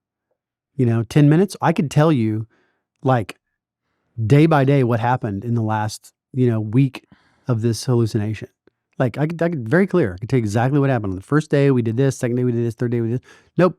And it would take me longer to write out the script of what happened. How wild and ironic that an epistemologist would have to That's right. undergo something like this. Yeah, continually unsure what reality is. What's your opinion on drugs for psychosis and these sorts of things, and Man. how do those two things intersect? I've Like but that what I mean is like drugs and therapy. Yeah. So big topic. So I was on Depakote for a long time for bipolar 1. That was another good thing that came out of this was I'm like, tell me what's wrong with me. Right? Please tell me something. Please wrong tell with me what's wrong. Yeah. So psychiatric definition of bipolar 1, and I was on Depakote impulse suppression for a while to just like ground me, right? And so but I'm off of it. I've been Was off. that helpful at the time? Yeah, because I needed stabilization. But you felt it? There was a noticeable difference? Not from the inside. It just turns out I didn't do certain things. Huh. From the inside, you can't tell the difference. It just turns out you don't do things. I was told, afterwards, when I was trying to make amends to people, people would tell me certain things and I did. Zero recollection of having done those things. Don't doubt it one little bit. Negative things, you're saying? Yeah, like one girl, a neighbor of mine, who we were very good friends, and she was very cold to me for a long time. And I said, "I'm sorry, I'm going into this process. I'm in 12-step. I'm going around making amends. I have no idea what I did to come between us." This is before the burnout happened? No, this is or after. This is after. On the drugs. Forgive me, I'm losing the... This was, I was on Okay. Depakote at the time. Yeah. All right. Going through 12-step, trying to make amends and Yeah. trying to. Oh, of course. What the Sorry. hell I did. And she says, "Oh, you mean like licking my face in the middle of the grocery store?" Oh my gosh. And I'm like, "I did that?" She's like, "Yeah. It was coconut water samples being given out at HEB, and she took one and had like a going down her face, and I just licked it off her face." And why did you do that? I don't know. Was it the drug you were on? No. This was before I was Before you were on the drugs? Yes, this is me on drugs, on making amends to people during 12-step. And she's telling me what I had done in the past to why she was acting coldly toward me now. Okay. Zero recollection, have no recollection of it to this day. I do remember the day. Like I remember being in the store with her. What I'm trying to ask, and I apologize, what I'm trying to ask is when you lick this woman's face, which is not a sentence I thought I would have to utter today, so thank you. You didn't get up this morning thinking you were going to say that. What I'm asking is, was that during your 12-step on the drug No, thing? no, or was no. this Way before the crash out? Right, that's right. I see. That's right. And you don't know why you did that? No, it was just a bipolar, it was a manic episode. Okay. It was a manic episode. All right. On a manic episode, you do, the phrase they use all the time is risky behavior, feelings of grandiosity. I mean, look, it was obvious that I was bipolar. I could do with some feelings of grandiosity. It was obvious. When I'm on a manic swing, I can do anything, man. And guess what? I did. I did. Yeah. And Dan saying, "How are you doing this?" The answer was, "I'm manic."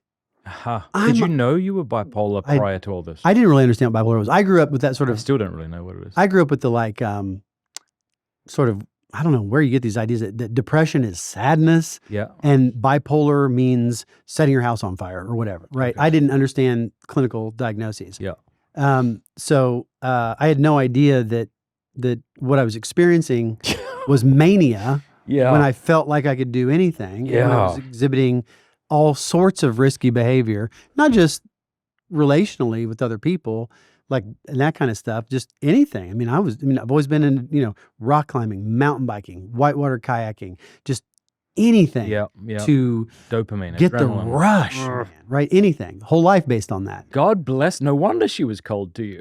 Yeah, no, it makes sense. She All had right, every so right. she said that to she had you. every right How to- did you react? I apologize. I said, Good. honest to God, don't remember that. Honest, I don't doubt you one bit, but I don't have the slightest recollection of it. Bless you. Did your wife see you acting in a way that she thought something's wrong with him? At times, I'm sure, but again, what she saw primarily was because I've always been super extroverted, Yeah. the jokester around, You licked her face. Yeah, that's what he does. I think. and look, prior to 2017, my crazy behavior was widely rewarded. It's like, oh, he's so crazy, like Chris Farley, What right? happened in 2017? Well, the world changed. Everybody's perspective towards appropriateness completely changed. Okay, the Me Too. Yeah. Good. Yeah. Yeah, which But- had some positives and some negatives. It had some positives and some, like everything else, Yeah. had some positives and some negatives. And I was at the peak. A grown man can't lick a woman's face in the grocery store. Please What the don't say hell? that. Sorry. Please don't say that. Oh my God. But in general, a lot of my Ah, wild and crazy behavior was rewarded. Life of the party, I see. right? Yeah. Wild and crazy guy. It was Mm. this was like, oh, he's such a fun guy. So you never know what he's going to do. Yeah, that's right. Oh, So you brother. get rewarded for that. Sure, and sure. this is look, everybody goes towards the praise and away from the Yeah. blame. Yeah. Everybody does that. I just happen to have a little bit more extreme personality due to Whatever. that So the drugs helped stabilize you, right. and then the therapies. Therapy and the 12 deep step. work. Okay. Yeah. We're at, and within all that, for sure 12 step was the biggest thing. I mean, therapy helped, CSAT helped, Yeah. psychiatric stuff. It helps for sure, but nothing like 12 step because you have a community of people who are just they're not going to kick you out. I mean, I suppose eventually if you just repeatedly refuse to reform in any way, Yeah. fine. But it is, 12 step is a little better every day. 12 step is 1% better. 12 step is 24 hours at a time, one day at a time. 12 step is how many days can you go? Let's try to, okay, you made it 30 days. Let's do 31. Let's do 60. 12 step is always solution oriented. Now, that is a number one thing. One of the first things you'll hear in a 12 step meeting is we are solution oriented. It's not about blame, shame, or any of that sort of stuff because blame and shame drive things underground where they fester and get worse. It's only the light of day that kills that sort of Antiseptic light of truth. That's exactly right. And so having a group of people that I could be completely honest with about my problems, bad behavior, pathologies, because it's a combination of all of it, right? And having those people be like, on the one hand, they're going to hold you accountable because they're going to be like, the first reaction is always, sorry to hear that, man. Get back up on your feet. You can do this. You made it 90 days. You can make it 100 days. You can do this. But then that's the group. And then your sponsor is the one who's going to come on and say, okay, what bad choices did you make to lead to this backsliding? Let's take a look at this. So it's this perfect combination of like accountability and acceptance. And this is what you would have hoped the church could do and the church could provide. And I think ultimately when you really dig deep into... I mean, in fairness, the 12 steps were Absolutely. That's what I was going to say. Yes. by Catholics. 100%. It is. Whatever. And I understand people are skeptical because you go to some places and you might get some woo-woo there, but the basic 12 steps comes from the Catholic 100%. 100%. And I was able to see that pretty clearly. So I was like, absolutely. Yeah. It's just sad that it can't officially be that. It's sad that it has to be filtered through this other thing. It should be on the forefront of Christian healthcare. Yeah, it's funny, isn't it? Because, at Holy Mass, we say, I confess to Almighty God and you, my brothers and sisters. I mean, that's kind of what it is. But then if you were like, oh, you're a sinner? What if you yeah, actually man, did? I'm Yeah. a sinner. It's a lot easier to say I'm a sinner than to Yeah. say I'm a chronic masturbator. Yeah. No one likes to say, I love to masturbate. Yeah. Big fan. But people say with the sort of relative, I'm a sinner. Yeah. You go, Right. are you? How? In "Oh, no, general, not really. yeah. I'm not struggling with anything. I'm fine, Right. basically. Right. It's But you fine in just said- general, but you not just in said- specific. Now, 100%. don't get me wrong, I understand. That is my favorite line in Mass, though, by far. 100%. And I'm one of those guys that when we say mea culpa, you can hear me thumping my, because for me, that's like, that is by far the most moving part of the Mass for me, easily. But yeah, so, I'm off social media now for very good reasons. But at the time I was like very forthcoming about my pornography addiction, and the thing is when you no longer fear that sort of judgment, because it kind of can't get any worse than so many people that say that your friends turn their back on you. It gives you the freedom to say stuff like that. And dude, the DMs, people, the stuff, because most people who are DMing me are pretty much going to know that I've done worse stuff than they have. So they're like, well, he's not going to judge me. I see. And so, oh, that's good. I thought you were saying you get these abusive DMs. I do. I do. But what you're getting, and sometimes they're disappointing, and sometimes they're like, whatever. I thought what was so sad about the debate you engaged in is that fella turned that on you, right? Like he brought up this stuff. Yeah. Yeah. I mean, I didn't know what I was getting into with that at all, like even a little bit. I'm so naive still. And so it's funny that somebody so worldly could be so naive, but like that world and the whole thing, I was getting texts from some other people in that environment saying, you're doing great, keep going, lay it on, don't give up. You got him on the ropes, keep punching. Yeah, I can show you those screenshots. Yeah. And they're pretty brutal actually. And it had been presented to me like, oh, here's this guy, he's a total bully. Here's some videos of him being a total jerk to really nice people and all that. And they knew from other things they'd seen that like, you can't bully me. It can't happen, right? You're not going to outdo me, period. Not going to happen. Nobody around, nobody anywhere is going to bully me, period. Do you regret offering to box him? Be honest. I think you should regret it personally. I think you shouldn't have said that. I think that came out of that place in you that That's you probably right. want friends to correct. That's probably right. But I also understand why you did it. Well, I would say you shouldn't have. But yeah, so a big concept for me, and one of the things that my wife and I talk about a lot, is the distinction between exculpation and intelligibility. Oh, I like that word. I don't know what it means. What is exculpation? You know what exculpation is? I don't know. Oh, you don't? No. There's a lot of things so think of mea culpa, mea maxima culpa, right? Culpa. So sin. Yeah. So exculpation. Digging out. What does that mean? No, it means like, it's like, oh, I didn't do anything wrong. That's what exculpation means? Yeah. You're saying that I have culped, as it were, I've sinned. No, I haven't. I am taking your culpa accusation and throwing it out the exit. I'm defending myself, saying I didn't do anything wrong. That's so exculpation. helpful. I'm taking the mantle of sin, culpa, that you've put on me, and I'm taking it, wadding it up, throwing it away, saying I didn't do anything wrong. It's like the Wonder Woman cuffs? Like someone accuses you of something and you whooping. That's right. Like I will shoots it back, right? So you can say, so exculpation is saying I didn't do anything wrong. Explicability is saying the thing that I did wrong is understandable. Yeah. It's like, I don't wonder how people become addicted. It's not, I don't say, how can people be addicted? That's wholly intelligible. So they can, wholly intelligible. So what we do, my wife and I, to each other is without exculpating our own, sin, we say, here's what can make this understandable to you. Yes. And when we ask each other, help me understand what made that attractive to you. So it's like there's an explanation, isn't justification. That's 100% right. Is that what it is? Yep, that's right. So we want to understand one another. Yeah. Because we are like, we ain't going nowhere, right? 34 years together. We're not going anywhere, right? So but you can't do that either by denying that you're doing wrong or by failing to understand where that wrongdoing is coming from. Does how do you say that? Exculpation. Does exculpation always mean denying something that you actually did wrong, or can you exculpate? No, sometimes you're right to. Sometimes you should, right? If you've been falsely accused, you should exculpate.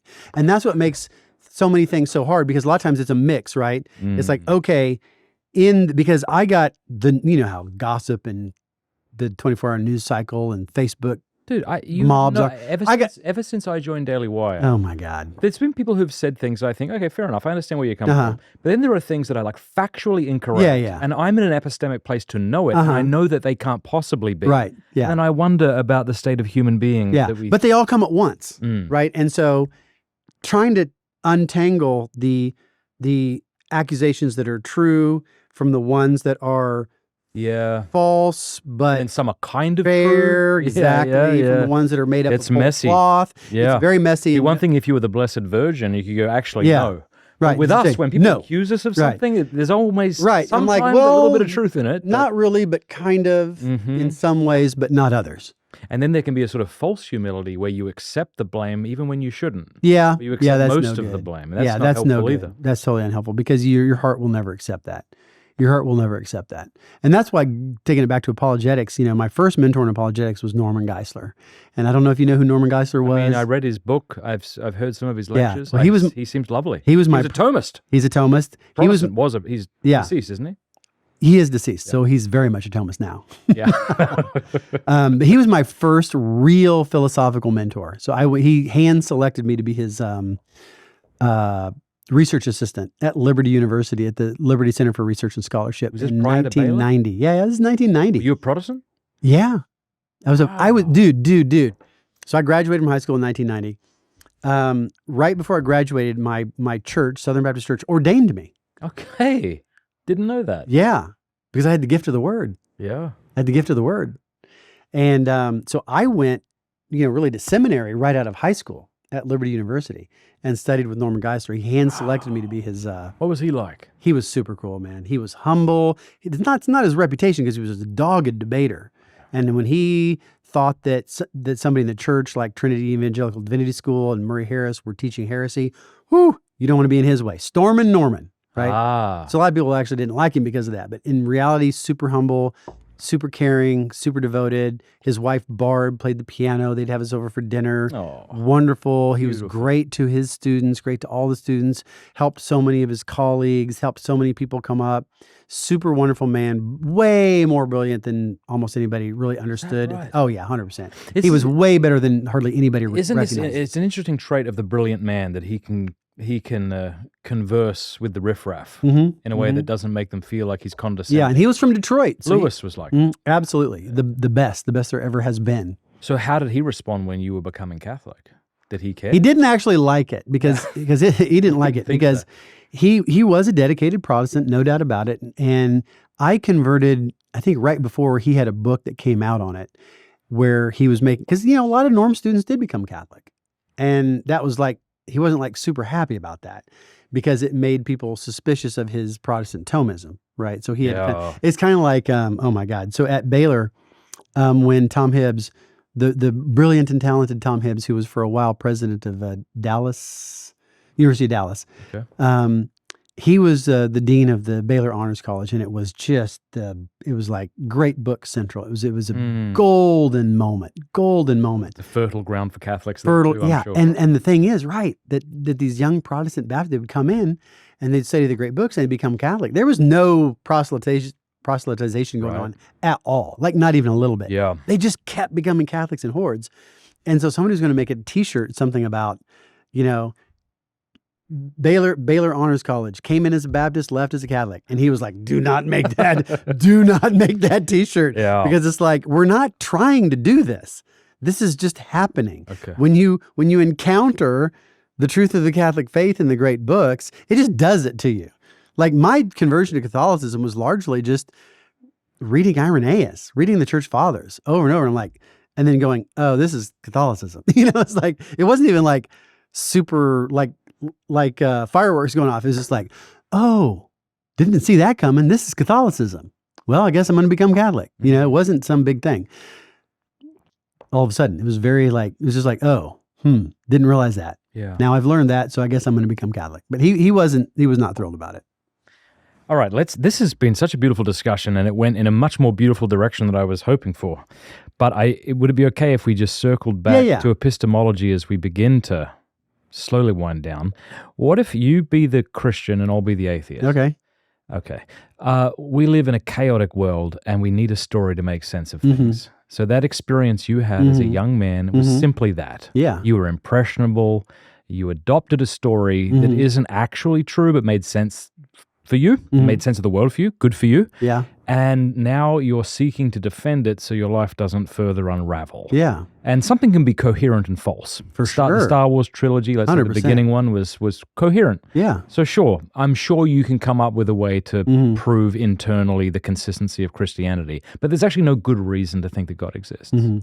Yeah. No, that's I'm sure from your perspective, that's probably the explanation that makes most sense to you of your experience of me and other Christians from the inside of your experience. So I have, and I could say the same thing about you. I could say atheism is really sort of the biggest Oedipal complex there's ever been. The what? Oedipal complex. What's that? Oedipus, who ended up inadvertently sleeping with his mother in Oedipus Rex from Sophocles. Explain this to me. So the Oedipus complex is Freud borrowed it from I'm pretty sure it was Sophocles. I see. This is why people say Freudian slip when they say That's right. Okay. Yeah. So he says there's this weird way in which people are in love with their mothers and therefore they see their fathers as enemies. He's trying to partly explain teenage rebellion against the father. It's because you're in love with your mother and your father is the Right. enemy and you have to usurp him. In other words, what you're doing is you're seeing my genetic fallacy and giving me another one. Yeah, what I'm saying is we can each come up with a just so story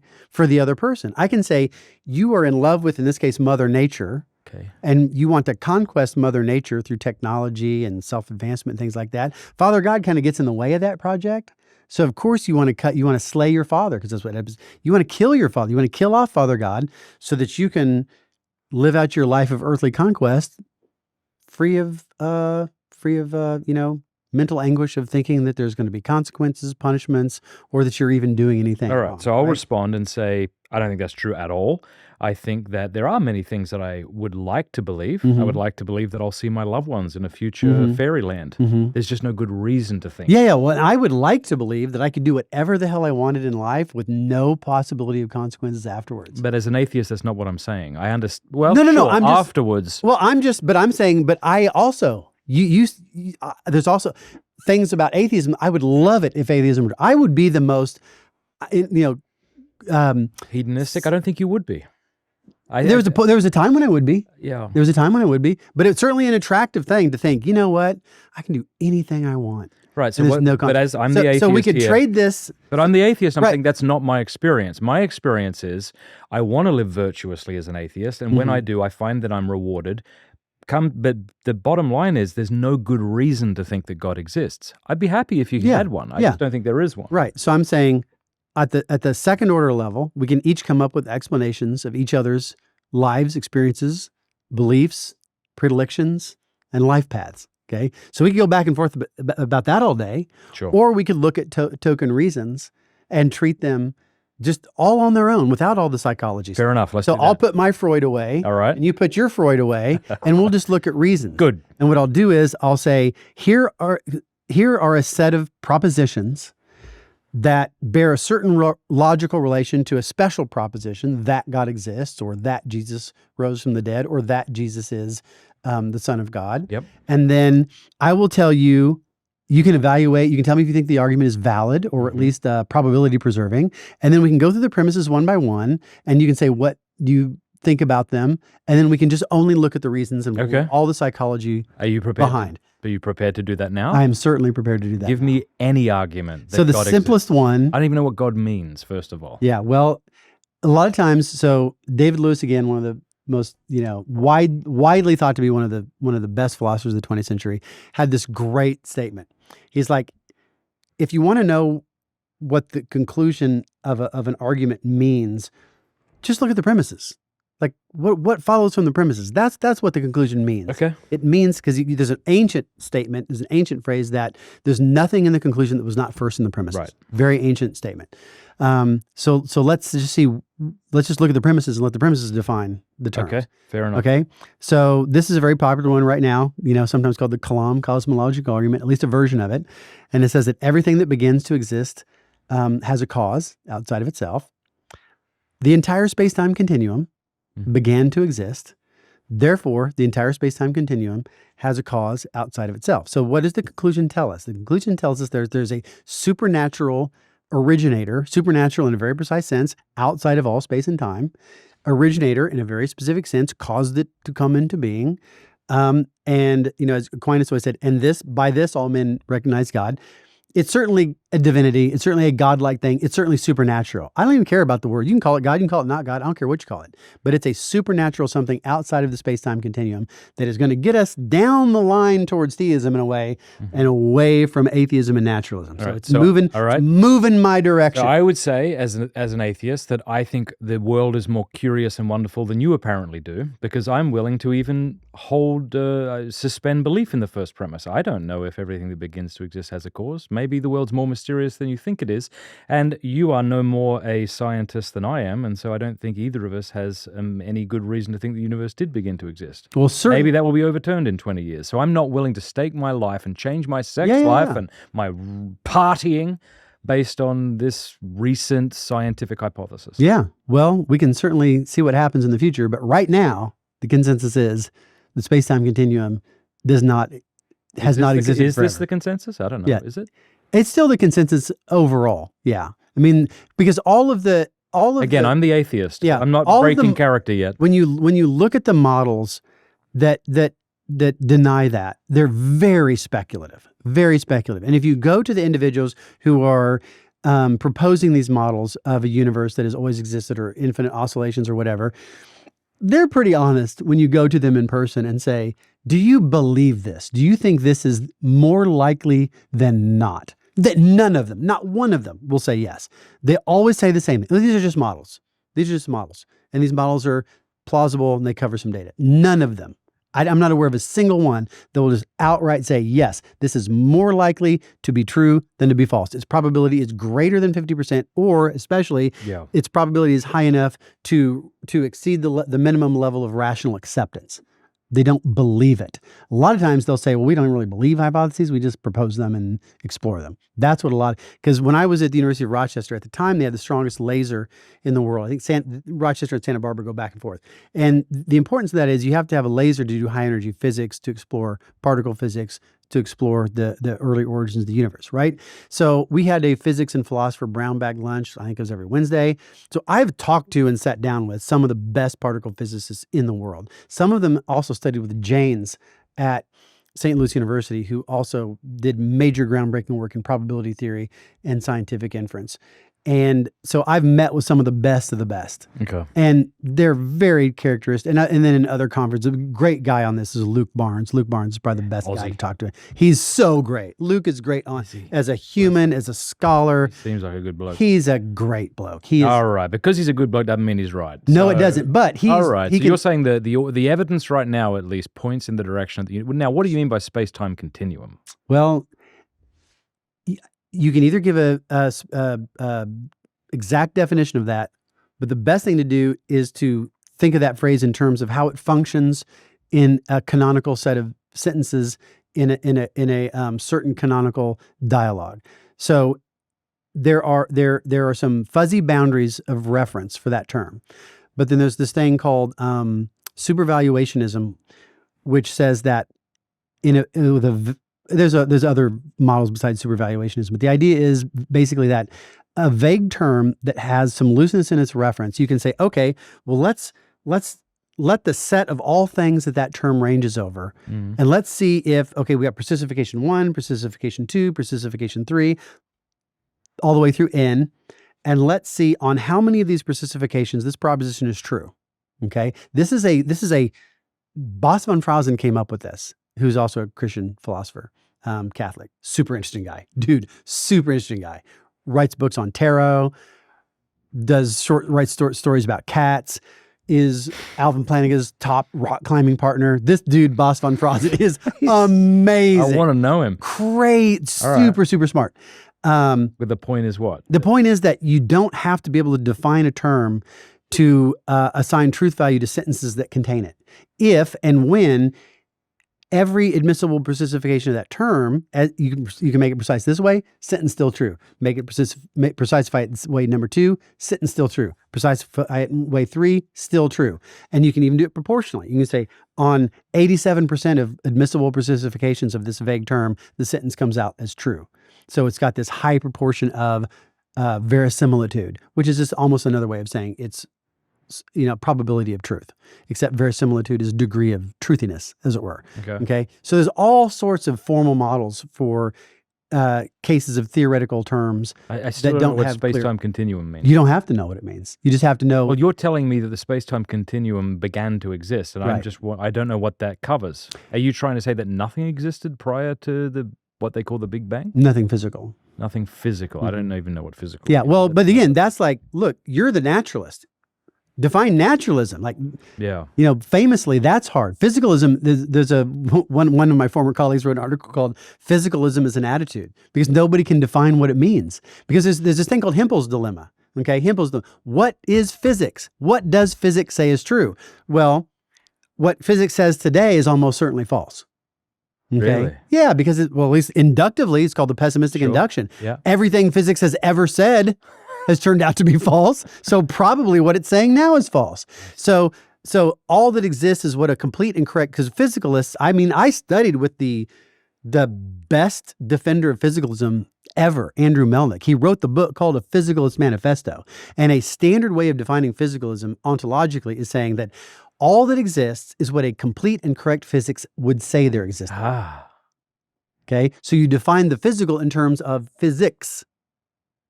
Okay. Physics isn't that which is about the physical. Ha. The physical is that about which physicists write. Okay. Okay? Yeah. But then you get what's called Hempel's dilemma. Like, if you mean what physics says is all that's real, the only thing that's real is what physicists can tell you about. You either mean what physicists are saying now, in which case it's almost certainly false, or what physicists are going to say in the future, in which case we don't even know what it is. So really, it's the physicalist that has the problem here, not the theist. You don't have the problem, but you're telling me that everything 'Cause I know that began personal- to exist, and yet shouldn't you have to know what physics? Look, if you don't know what it means, then I'm going to just say, I know what I'm a person. I know what it is from the inside to be a person. And I'm saying personhood preceded everything. Personhood preceded everything. And if you think there's something else besides personhood, for one thing, I could say, what do you think exists beyond personhood? This glass. Well, I understand that you have certain set of experiences. You have a visual impression as of a certain sort of partial cylinder. You have a certain tactile experiences, certain auditory experiences, but that doesn't mean there's a glass there. Okay, it might not be a glass, but is it a person? It's a non-person. So things other than persons exist. Well, not only if that thing exists, which you haven't convinced me of. You've convinced me that you are having certain experiences. Now, if you want to go beyond your experiences and say, in addition to that, there's this thing called a glass, we can talk about that. Okay. But I mean, that's way less clear to me than that I'm a person and that you're a person. All right. So personhood is fundamental and prior to everything else. If you think there's something beyond persons that exist, I'm all ears. Well, okay. Well, why can't I just say it it seems like it bloody exists, and I know it's not a person. So maybe it's I don't know what it is, but I know it's not a person, and I know it's something. Okay, let's suppose that's true. I mean, I'm not opposed to that. Suppose that's true. So what makes it the kind of thing that it is? Well, it turns out that about the only way to define, a material object is that it obeys the laws of physics. Okay. That I can tell you that it's what kind of thing. It's a material thing because when I take its mass, I can calculate the rate at which it will drop. Technically, I can calculate its gravitational attraction to everything else. If I know its crystalline composition, I can tell you what sort of force it will take to crush it. What makes it a material object is my ability to characterize it in terms of the laws of physics. Okay, fine. Then how about I say, then your argument proves too much. Not only have you not proven that God exists, you have not proven that things exist. You've just made me a skeptic about things other than my own person. Well, that might be progress in a way because it gets us to the position where we understand that people are prior to things and that the physical world, that I know the existence of personhood way better than I know the existence of non-personhood. Because this I have to kind of think about.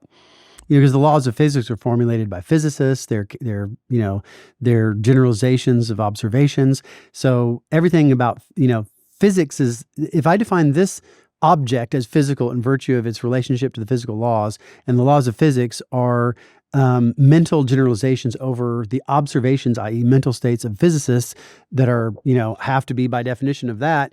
Persons who have phenomenal consciousness, then I'm still winning the game. Because if you go back to like Lewis's miracles in the first few chapters, that's kind of what he's really getting at there, is that personhood, consciousness, agency, this is all prior to the natural. Because remember, the chapter, I think it's chapter 3, the cardinal difficulty with naturalism. And that's I'm not even a guy that wants to, I mean, I'm happy to, I'll stand by, whatever you want, any definition we can agree on space-time continuum, whatever way you want to specify that, it's going to be something that on the consensus of physics is finite and limited. All right. Okay? So suppose I get bored or I realize I'm not smart enough to continue discussing the second premise. I'll just deny the first one. Let's go back to what I said earlier. I think the world is more interesting than you clearly do. Maybe it's possible that things can begin to exist without a cause. Interestingly, this is kind of what Bertrand Russell did with Frederick Copleston. He says, my physicist friends assure me that there are things that happen without a prior cause. Yeah. What's that fella's name? The poor fella who tried to debate Craig in Australia and got absolutely demolished. Yeah. God bless it's pretty bad. Yeah. What was it? I forget his name. Anyway, I've got a whole... He tried to make the case that... Anyway, so suppose I'm not even interested in science showing that particles can come into existence out of nothing. I just think, sure, a cat might be able to come into existence out of nothing. And there's no prove me wrong. And if you can't prove me wrong, then maybe it's not about proving you wrong. That's my vocabulary. Proof is really not in my vocabulary. It's probabilities in my vocabulary. It's like so there's lots of ways of assigning probabilities, but in this realm, the probabilities are usually assigned by proportions of cases, right? So okay, when we think about what's our numerator and what's our denominator, okay, well we're doing metaphysics. This is like a quantifier is wide open. So our denominator here is basically events, right? So of the total set of events that we're aware of, how many of those events have occurred without causes? I don't know. And what's the proportion of those that have occurred without causes to those that we've observed to have causes? Well, it's... Sure, most things seem to have had a cause in my life. Okay, I'll grant you that. Like really hardcore, right? Like super hardcore. And so you can do this on the basis of what's called non-monotonic reasoning, okay? And so, or what's called default logic. And Bob Kuhn's, another brilliant philosopher, blindingly brilliant philosopher from UT, Dan Bonavac's colleague, also a convert from Lutheranism to Catholicism. We had some really fascinating conversations at the time he converted. Wonderful, wonderful human being in addition to being a brilliant philosopher. And he published, gosh, I don't know when, but he published a version of the cosmological argument that takes that into account. He's like, okay, fine. We've got logics that are based on, they're not based on exceptionless metaphysical principles. We say, okay, we have a default inference based on proportion of observation that if an event occurs, then probably it had a cause. And the probably is in proportion to our observed events that have occurred without causes to observed events with causes. So it's like super high principle. The principle has super high probability. All right. And so he said, okay, so overwhelmingly likely, if an event occurs, then it had a cause. This event occurred, therefore, overwhelmingly likely, it had a cause. But not definitely. And so maybe I'll hold out hope that while other things in our everyday experience have causes, maybe the universe didn't. As our good theistic friend, and he was a theist, David Hume said, the wise man proportions his belief to the strength of the evidence. And in this case, your credence that an event occurred with a cause versus without a cause should be exactly proportioned to the subset of total occurrent events that have had causes in observation to those who have not. That's a bigger probability. That is 99 point, about as many nines as you can list of events that have observed to have occurred, have been assigned causes, and therefore you ought to maintain that probability. Because if I tell you we've got this big jar of marbles, that's maybe that's what'll get you for your set. It's a big jar of marbles. Because when we're doing probability theory, we usually take our examples from marbles. Okay, so if I've got this jar of marbles down here, and I'm reaching in and I pull out a black marble, and then I reach in and I pull out another black marble, and after 100 marbles, 2 are white and 98 are black, and you hear me? Yep. And I'm like, okay, I've got it. Black, sure, it's probably black. Yeah, probably. And if you want to get more specific, you say probably about 98% or thereabouts, right? But certainly overwhelmingly likely that the probability you ought to assign that the next unknown marble that's going to be drawn from the jar is something like the proportion that's been observed. And that's just how rational people act. So you can hold out hope and you can be a Mysterian about it, and that's fine. You can light candles and burn incense, but the rational man proportions his belief to the strength of the evidence. And in this case, we can do it that on basically frequentist, on a frequentist notion. All right. And of course, they try to turn that around on the resurrection. And and try to use it against us on the resurrection case. But I don't think that works in their suppose case. I just say, all right, so we've got two premises. The first may be overturned, so I'm willing to go along with that. That's fine. And if I may, because remember, I published a lot in linguistic pragmatics, which is where you have implications that are non-semantic implications.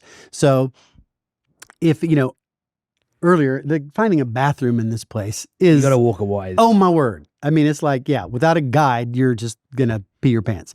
So... Which is kind of why Thomas says we need divine revelation. Continue. Okay. You will pee your pants if you just go on raw philosophy. That's exactly right. So if I say, hey, where's the bathroom? Mm-hmm. And you say, go through there and take a right and then go left through the studio and it's just to your right past there, okay? And then I go there and there's a sign on the door that says out of order, and I come back to you and I say, that bathroom's out of order. You're like, I know.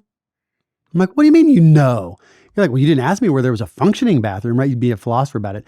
That's, that's invalid. Like, it is widely recognized that you violated. Now, semantically, you didn't say anything false, right? When I said, about the toilet. Right. But according to Grice's maxims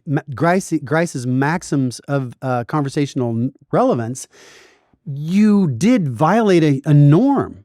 You violated a norm of language. You knew exactly what I meant. And this is all demonstrable, okay? So when you say, okay, well, I'll say, I'm going to hold out that maybe that will be overturned. Well, maybe in this case, it's almost like a Mote and Bailey fallacy. You're saying maybe, meaning a maybe big enough that I can withhold assent, when the reality is semantically, no. This isn't that kind of maybe.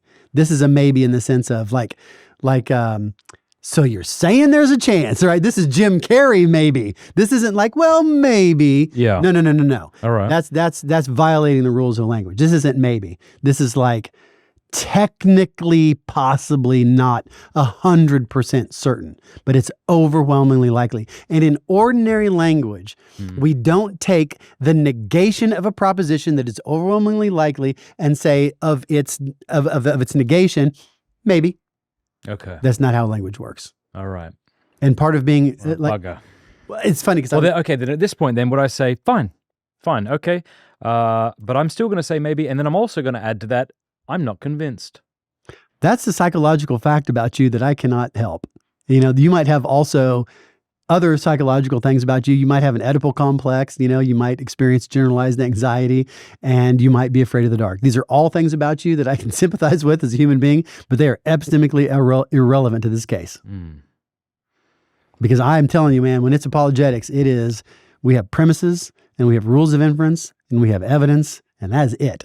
And that cuts both ways, because I've got zero truck with fideism or any Christian epistemology that reduces the burden on the Christian. Because my fundamental animus from beginning to end is, in religious belief, we do not lower the standards. No way.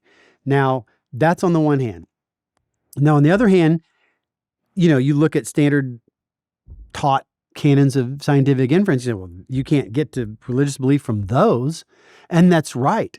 But that's because these ridiculous things that are taught in schools about the scientific method and this supposed fact-opinion distinction are horrible epistemology. Is this like Joe Rogan? Can you put something up on a screen? Folks at home, Google fact-opinion distinction and look at the slides that are being taught to... Maria, let's throw that up right now. We'll do it. Horrible. It's the worst thing. Look at look at any grade school or high school or even in freshman college slide deck on the scientific method. You're right. That can't justify religious claims, but it also can't justify scientific claims. Because if you look at the great scientific claims throughout time, Copernican revolution, Newtonian's theory of universal gravitation, Darwin's origin of species, all of these great major theories, they didn't follow the scientific method or anything like it.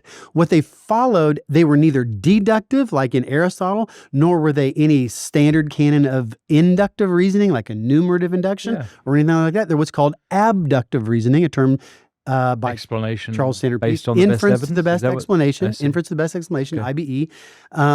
They exemplify a certain finite set of theoretical virtues, and that's that's the best rational reconstruction of all three of those scientific revolutions and every major scientific inference, the inference to dark matter, the inference to dark energy, the inference to black holes, the inference to quarks, the inference to the Higgs boson, all really cool science does not go by the scientific method. It goes by inference to the best explanation, and inference to the best explanation, it turns out, can be explicated in a Bayesian framework. Jonas Stupak, who's a brilliant philosopher, I think he's in Utah now, went to University of Pittsburgh, absolutely brilliant guy, wonderful guy. I think he did convert to Catholicism too. Notice a pattern here? And he's done some amazing work showing that inference to the best explanation. I started to do this in grad school, got sidetracked on this linguistic stuff that was super hot at the time. He stayed the course, worked on IBE and Bayesianism, did amazing work, including experimental work. And so you've got Bayesianism, which is the best personification of the best rational reconstruction of the best science. And if you take that and then you apply that across the board to all disciplines, whether it be historiography, philosophy of religion, as in Swinburne, or even one of the first times I saw this, what got me going on this in grad school, the first time in my master's rather than my PhD, was reading C.S. Lewis's The Discarded Image. It's his lecture notes in medieval and Renaissance literature from Cambridge. And he was doing some literary criticism talking about authorship issues. And as he was reasoning through, these arguments about, what is the authorship of this text? Same thing with biblical criticism. I was like, this is just IBE. This is just IBE. This is the exact same thing Swinburne's doing to prove or to argue for God's existence. This is the exact same thing that Newton did to argue for his universal law of gravitation. It's the exact same thing that Copernicus did to reverse our, go geocentric to heliocentric. It's one pattern of reasoning exhibited all throughout all disciplines. And so there's one method, one set of standards of evidence for everybody. I see. So you think as an atheist, I'm demanding too high a burden? Or that or not maybe too high a burden, Right. but a different The wrong method, just the wrong method. I think you're using the wrong method. I think you're committed to the wrong method.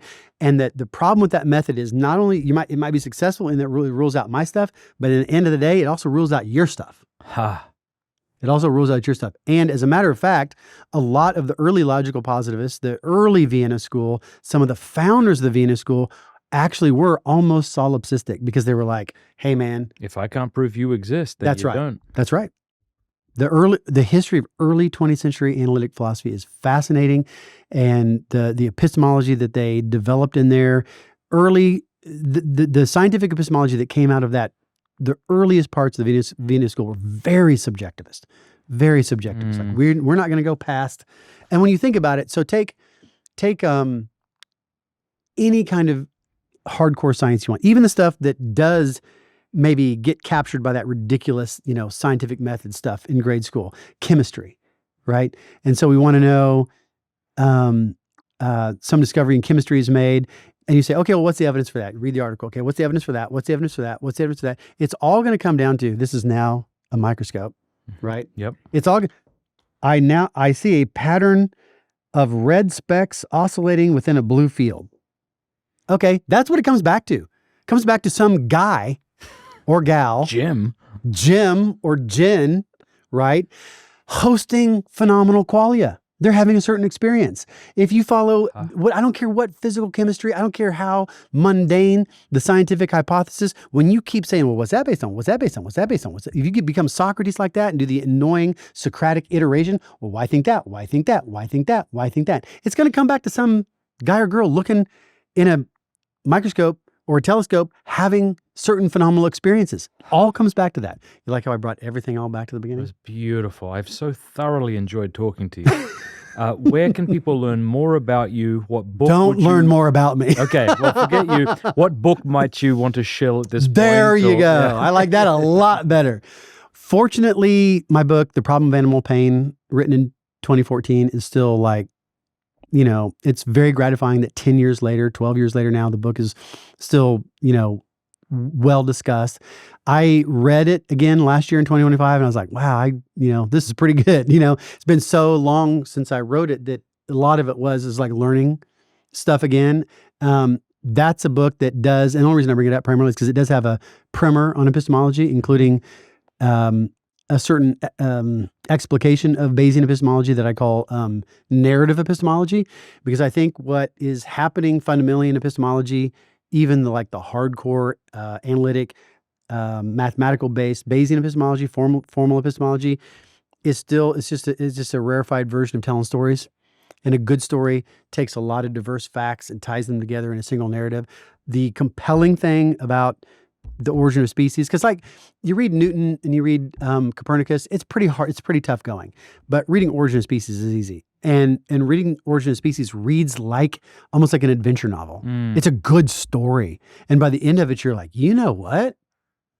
Yeah, I think this is really plausible. And that's what happened to people at the time. The reason it was convincing at the time was ordinary people could read it and understand it. And it tells a good story. It takes all these diverse sets of facts that are kind of individually surprising on their own, weaves them into a single coherent narrative that becomes convincing and has a tightness and a sequentialness to it that I think makes it a good argument for its conclusion. And I think that's what's happening when C.S. Lewis argues that Shakespeare did write this or didn't write that. I think it's what happens when clinicians are trying to make a diagnosis. I think it's the same thing happening all throughout. And so this I haven't seen very many little short primers on this published anywhere. And so that's why I put that in there, because you can't really find a little primer on narrative epistemology. And so I would recommend— That's in there, the problem of animal pain. The problem of animal pain, yeah. God bless you. Anything else? Well, I don't like to shamelessly self-promote. The problem is so much stuff is in journals behind paywalls. It's really a bummer. I'm hoping to put together a collection of my essays to make that stuff more available. I'd recommend people check out that conversation you had with, again, Stump, what's his name? Tom Jump, because I have never seen Tom hesitate or squirm before. Physically sweat, I'm told. Yeah. I'm told he was physically sweating. Yeah, and bless him. He's not a bad guy. No, he seems, I like him, but there's a difference between internet atheism level and the level of a person that's had the training that I've had. And I'm not talking about having a PhD in philosophy, because there are people that have had similarly good training. My mentors throughout my undergraduate and graduate career were phenomenal. High school even. The training that I've had intellectually from high school through undergrad to master's to PhD, I had the privilege to study with amazing people who had the focus. Just there's nothing like it. When you come out of that, Gettier, Chisholm, Feldman, Connie, Kaiberg, Waringa world, there's nothing like it.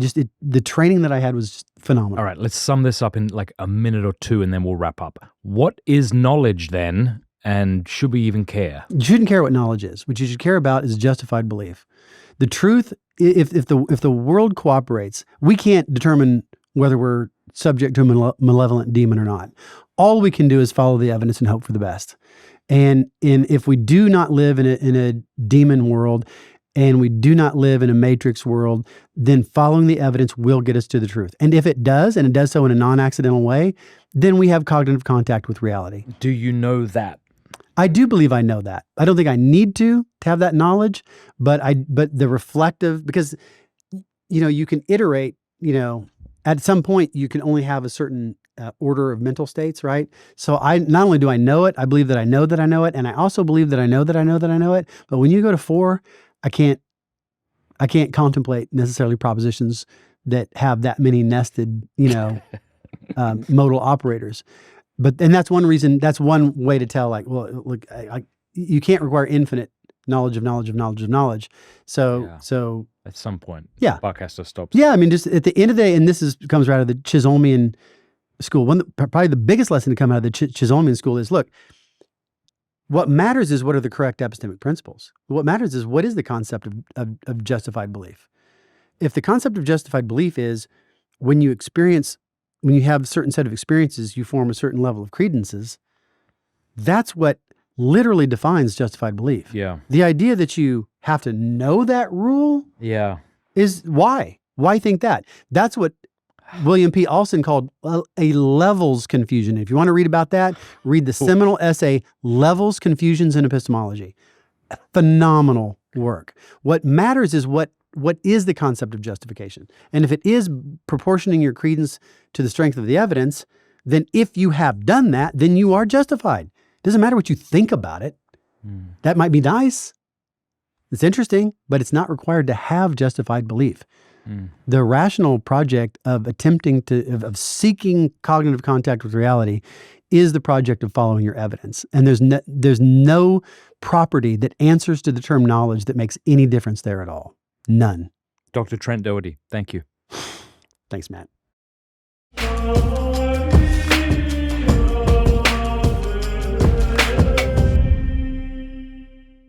Thank you very much. I cannot believe you made it all the way to the end of this interview. The fact that you did shows me that you might enjoy a lot of the stuff that we do here at Pints with Aquinas. So please click subscribe, click the bell button. We really appreciate it.